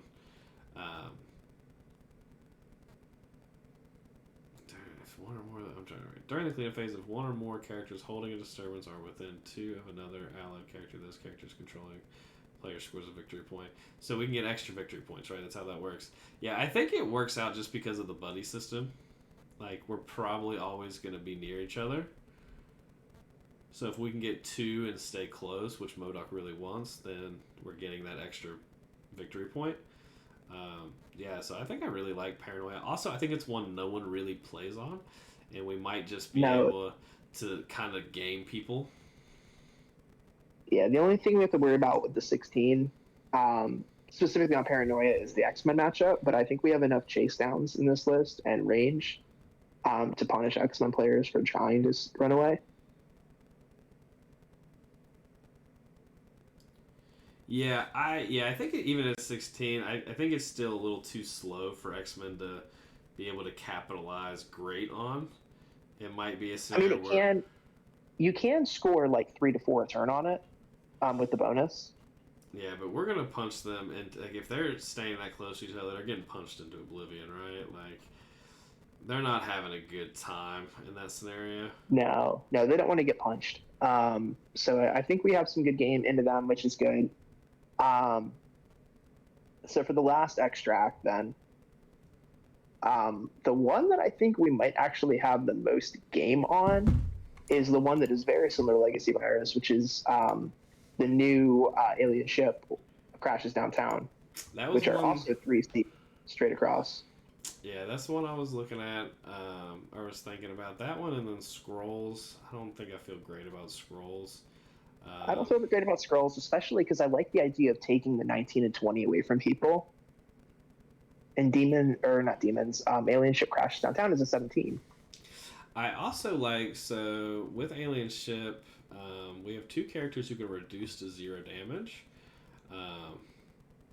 Yes, we do. So you can, if you hit one, you can, and it's gonna be a battle, right? So we're probably gonna be near things, so we can kind of get some damage pushed across plus reduce to 0. I do like that one. I don't know. I don't like the Scrolls is the 20 problem, right? Like it's just I don't want to play 20. That's the issue because I actually don't think we're bad on it, but it's the 20. Yeah, I don't like the 20 all that much. I mean, not that we don't have game on 20. This is the 20 we'd want to play if we had to play on a 20. I would agree. Like the only one scroll is fine, but I think we can I think we have better play it like 16, 17, 18. in overall comparison to other lists, but I think Scrolls is definitely probably the next one you consider. So if you just hate Paranoia or you hate Hammers or Alien Ship, like this is probably the next one in line that you're looking at. I would agree. I don't think. I mean, Cubes is another one that is okay. It's probably a little too fast for what you want, because I think this list wants to play like a medium speed game where you're winning probably on turn 4, turn 5. Yeah. Cubes is nice. Again, we have 2 characters you can reduce to 0, so you can just like kind of effectively never take the damage, which is really nice. And Bill really likes the extra power. Yeah, so you can kind of just like effectively never take damage, which is really, really nice. And like just kind of stay stagnant or take a damage, pay or don't pay, and get the extra power. This one's kind of easy because we definitely don't want to play Spider Infected. We're probably not wanting to play Research. Like we kind of eliminated the 19s. So you really I think you want to eliminate the extremes, which is 15 and then 19, 20. Yeah, and like I said, 20 we have a good match on it, but again, you can kind of avoid the 19. So it's like that next one's like the Scrolls and Struggle world. Cubes is one I think gets kind of forgotten about a lot because it's just been around for so long. It's one of the core set missions. Yeah, it's just it hasn't changed. Like it is what it is. It's just been trucking along, living its life. Yeah, Cubes and Spider, and they actually did change Cubes to cleanup phase. It was actually changed. The only one that was unchanged when they changed the crises on this extract part was Spider Infected. Yeah, I hate that mission so much. I love it as like when I played real wide lists against tall Criminal Syndicate lists or tall lists that don't want to move. It's a really good counter to them. So it's one that as a Criminal Syndicate player, you need to have a game to be prepared on it. But we have enough characters, I think, that can move around. Yeah. That aren't going to get super punished for it. Yeah, we're not in a bad spot on it. I just played against it like every game for like 6 months, and I'm just done with it for like the rest of my life. All right, so that's we can lock it in here. So we've got M.O.D.O.K, Scientist Supreme, Black Cat, Bullseye, Killmonger, Kingpin, Kraven, Rhino, Beta Ray Bill, Lizard, and Doctor Strange Sorcerer Supreme as our 10 characters, with Bryce, Sacrifice, All According to Plan, Cruelty, Shadow Organization, Simpleton, I'll Do It Myself, Mind Games, Usurp the Throne, This is a Robbery, Monkey Brain is Lizard Home for our 10 Tactics cards. Infinity Formula goes missing. Mayor Fisk vows to find missing witnesses. Mutant Madmen turns City Center into Lethal Amusement Park for our Secures. Our extracts, we chose Fear Grips World as Worthy's Terrorized Cities. Paranoia pummels Populace, and Alien Ship crashes downtown. We picked a 16, 17, 18 on both Secures and Extract, and I like that little bit of variety. I think it's going to work to your advantage when you play this list. Yeah. The only thing I want to say before we lock in the tactics cards, which I know we already kind of locked them in, but if you do want to swap to Eyes on the Prize, the one that I would cut eventually is whichever one of the M.O.D.O.K cards that you use less. Yeah, is what my recommendation would be. Yep, I was actually getting ready to say that too. So yeah, test out the M.O.D.O.K cards, see which one you like. If you only want to keep one of them, Eyes on the Prize definitely works out really well in this list based on the. Yes, play it before it gets restricted. Yeah, it's probably gonna happen. And if not, just straight up banned. That might be one they just. I actually think they might just end up banning that because there is basically a affiliated version of it already out there. Very true. So that's my biggest. I don't hate that. I really like tactics cards that are like affiliated. I want more affiliated tactics cards. I want every affiliation to have like a full suite of tactics cards.